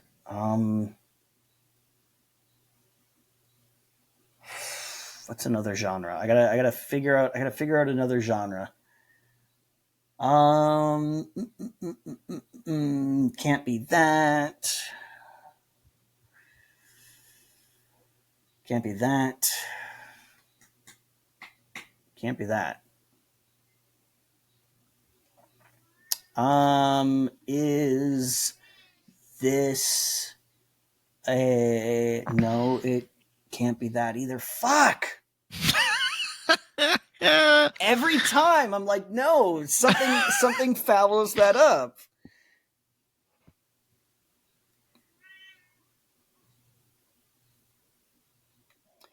Does this game make heavy or primarily focus on the use of the touchscreen? Yes.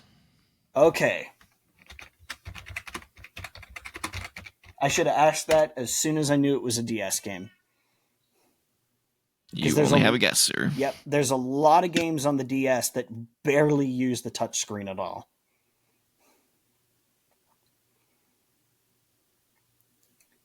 Can't be The World Ends With You because that's an anime RPG by Square Enix.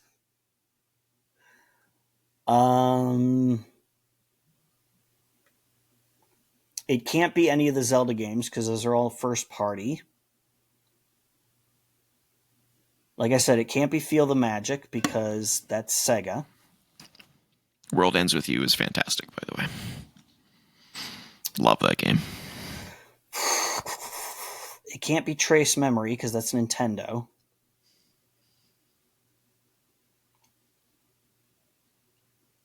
Can't be Yoshi Touch and Go. Can't be Kirby.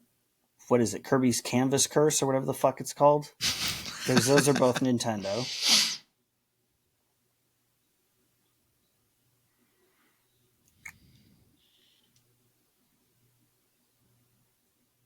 You're in the same position that I was with Bubsy. Yeah. Where there's just nothing there. Mm-hmm. This is usually how it ends up getting me. Is I paint myself into a wall and I'm like, what else is left here? And I just can't think of it. Yeah. I don't think you're gonna get it. No, I'm not gonna get it. I know you know it, but you're not gonna get it. Yeah. At least I'm 90% sure you know it. Mm-hmm. But well, I played a lot of DS games, so I'm sure that I know it. oh yeah.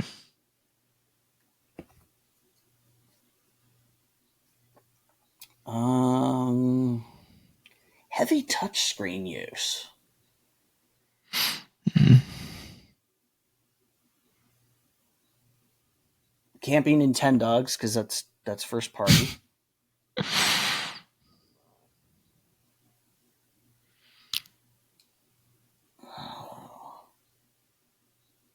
I don't think it would be P-Cross DS.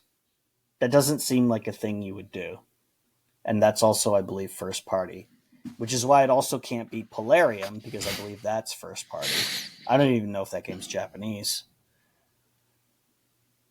I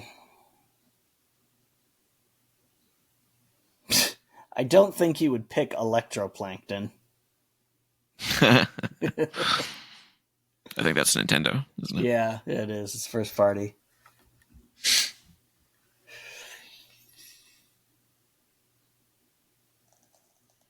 We're closing in on 3 hours. I'm going to have to force you to give up or make a guess. Oh, a thought occurs. And I don't. No. Ooh. This could be. Let's see. Let me. Because this is going to be my guess. Because even if it's not the one, it's one of my favorite DS games. So let's see. Yes. I'm pretty sure. Yes. Pretty sure. Yes. Oh, If you get this, I'm gonna freaking punch you in the jaw. Okay. Here's the thing. I don't know if this is the game, but I'm pretty fucking sure it could be because I'm pretty sure it meets all the criteria. And I'm always happy to represent anyway because I love this game. So here we go. Is it Meteos? It is Meteos. Damn it. Yes. You son of a bitch. I love Meteos. Developed by Q Entertainment, the same people that made Luminous. Yep. Published by Nintendo, but not developed by Nintendo. Yes. And the reason that the exclusivity got hung up was because it did actually release on mobile phones, but only in Japan. Yeah. So I was like, don't get hung up on that or you'll never get it. Yeah. Danny. Love Meteos. I can't believe I clutched that at the end. And the reason was like, I bet Trevor likes that game too. Because I love that game. That seems like a Trevor game to me. Yeah. I was hooked on that game. Yeah. It was the thing that was in my DS by default for a long time. Yeah. The only thing that it doesn't hold up today, unfortunately, because once you realize that you can literally just do this and you can win, then it's not technically a good game because once you realize that the game's broken, you can just fucking win by doing this. But for the time that you play it properly, it's intense. It's fun and it's really fun. Yeah. But I think that's why it never got any sequels because they realized that's kind of a broken game by design. Also, it really only works on a split screen like that because if it's on a single screen, then you expect to be able to do it all the way up. And the whole point is that you only half the play field is accessible to the player. That's true. Yeah. I don't know how they would do that otherwise. They could do it on... they can't do it on the Switch. You could just divide the screen in half and say, hey, you don't get to control anything above this line. If they can even do that. I assume they can, but... Yeah, they could. You could turn the Switch on its side and just hold it, like a tablet. You know what I was... do I want to say... Okay, yeah, you know what? So there was another game that I was considering using for 20 questions, but I think we both should agree that we can never use it because it's too impossible to guess. Okay. And that's Nintendo Land on Wii U. Oh, yeah. Because there's no, it's not a genre, and it's trapped on the Wii U. Like that'd be impossible to get. Yeah. But you know what? By that same token, we should also say that arcade collections are off limits. Oh yeah. No collections at all should be allowed. It has to be a single game for sure. I think we both kind of were working on that rules, but it's good to have it codified because I would never pick that. Yeah. How do you ever answer those questions?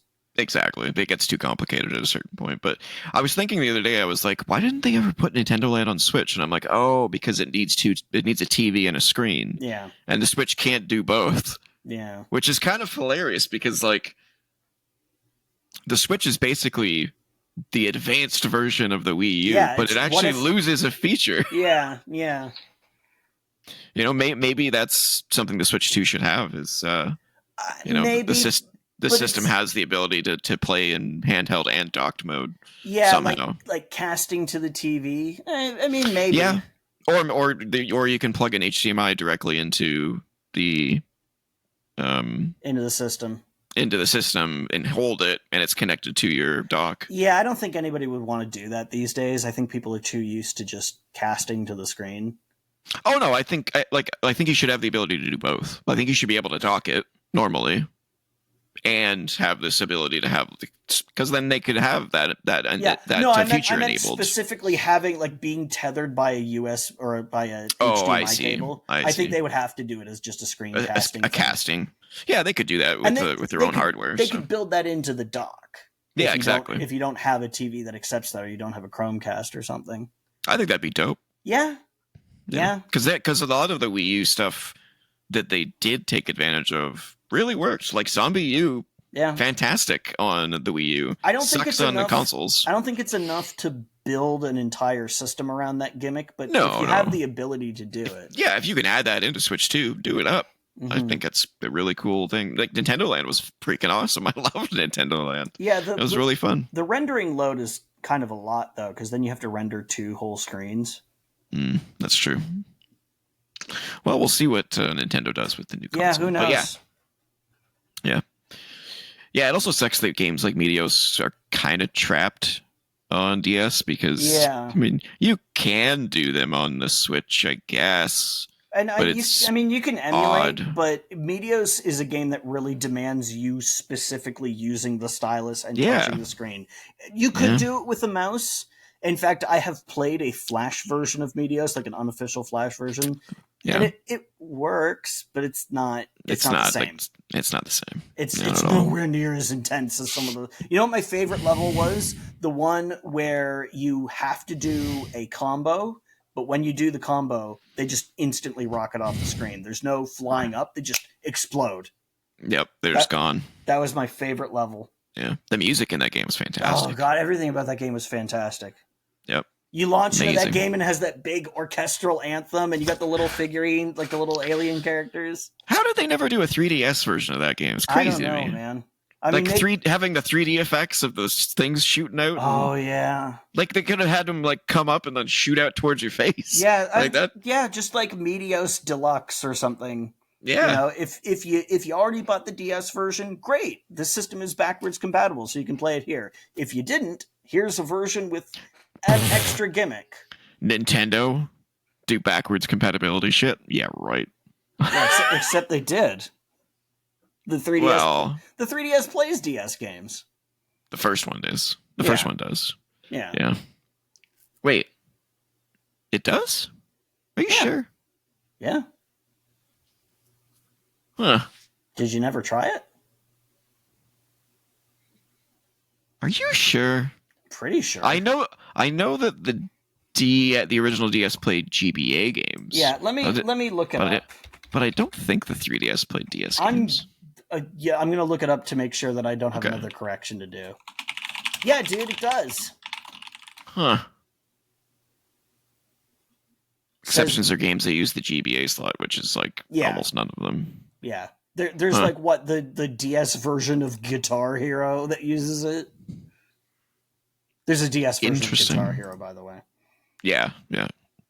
The Rock Band Guitar Hero or the Rock Band mobile one's not bad. But I think the Guitar Hero one sucked, if I remember correctly. Interesting. Why do I never remember doing that? Oh, I wonder if...